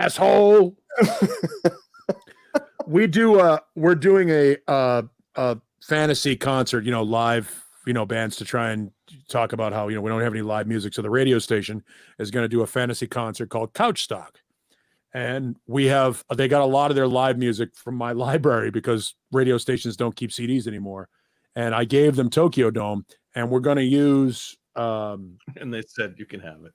Is it? Yeah. Is it? Panama. It's Panama. The whole. We gave them the live. We're going to play the live version of Panama, but we cut the whole Sensei, Japanese. That was rap. You really got me. You really got me. Yeah, improvised. The whole improv thing, and he's just where he's talking about all this stuff and in Japanese and all that stuff. Our production guy goes, "You don't mind if I cut this out?" I'm like, "What the hell do I care? I've got the album. I don't care." Yeah. So they went in and they digitally just took all of that nonsense out, and it cuts like 3 minutes out of the song. Yeah, but they've been doing a lot of like live tracks from around here in classic rock, and they've been bashing. Because they want to play Van Halen live, and that's one of the only ones you got. So we took that, and I gave them Pasadena. I gave them Argentina '83. I gave them some of the best. They'll let you play those on the show. Like, I mean, I've never heard those on. we didn't ask on national radio. I've heard them, but damn. Yeah, we didn't ask. I mean, those are full on bootlegs, really. I don't know. Are they? Hey, that's cool. I think that's cool. They wouldn't do that around here. You don't hear that kind of stuff on Pasadena on the radio around here. I don't know. That's awesome. That's not my problem. That's for legal to worry about. Yeah, it's not my problem. My program director says, "Do you have any live music from these bands?" I went, "Here you go. Here's some live stuff. Have at it. You worry about the legal ramifications of it later." Absolutely. Better to ask for forgiveness than permission. But we couldn't figure out who swears more in their live music, Ozzy or David Lee Roth on the Tokyo Dome record. Because those are the two bands that were the most difficult to edit. Because Ozzy in the middle of a song is dropping F-bombs. Go effing crazy! Yeah. Yeah, I mean, you can't understand them though, right? Oh no, that's the one word he speaks very, very fluently and very clearly. Because it's not it's the F is soft, and then so those are easy for him to say. Even a stroke victim can get that word out.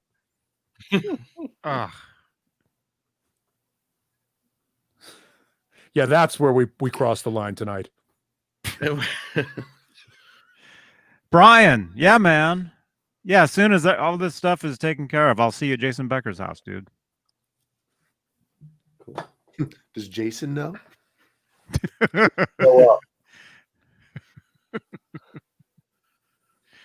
All right. Yeah. I'm good. Good boys. We're good? Okay. I seriously, I haven't had dinner yet. We gotta stop so Johnny can eat. All I ate today was a yogurt and a little bowl of strawberries. And Jay and John BL can miss the sunset, or sunrise. Sorry. Was it tough? What, telling your parents you're gay? What? You're on the same show now? No, Johnny was talking about all he had was yogurt and some strawberries. It's like all he needs now is a pair of Crocs and a Segway.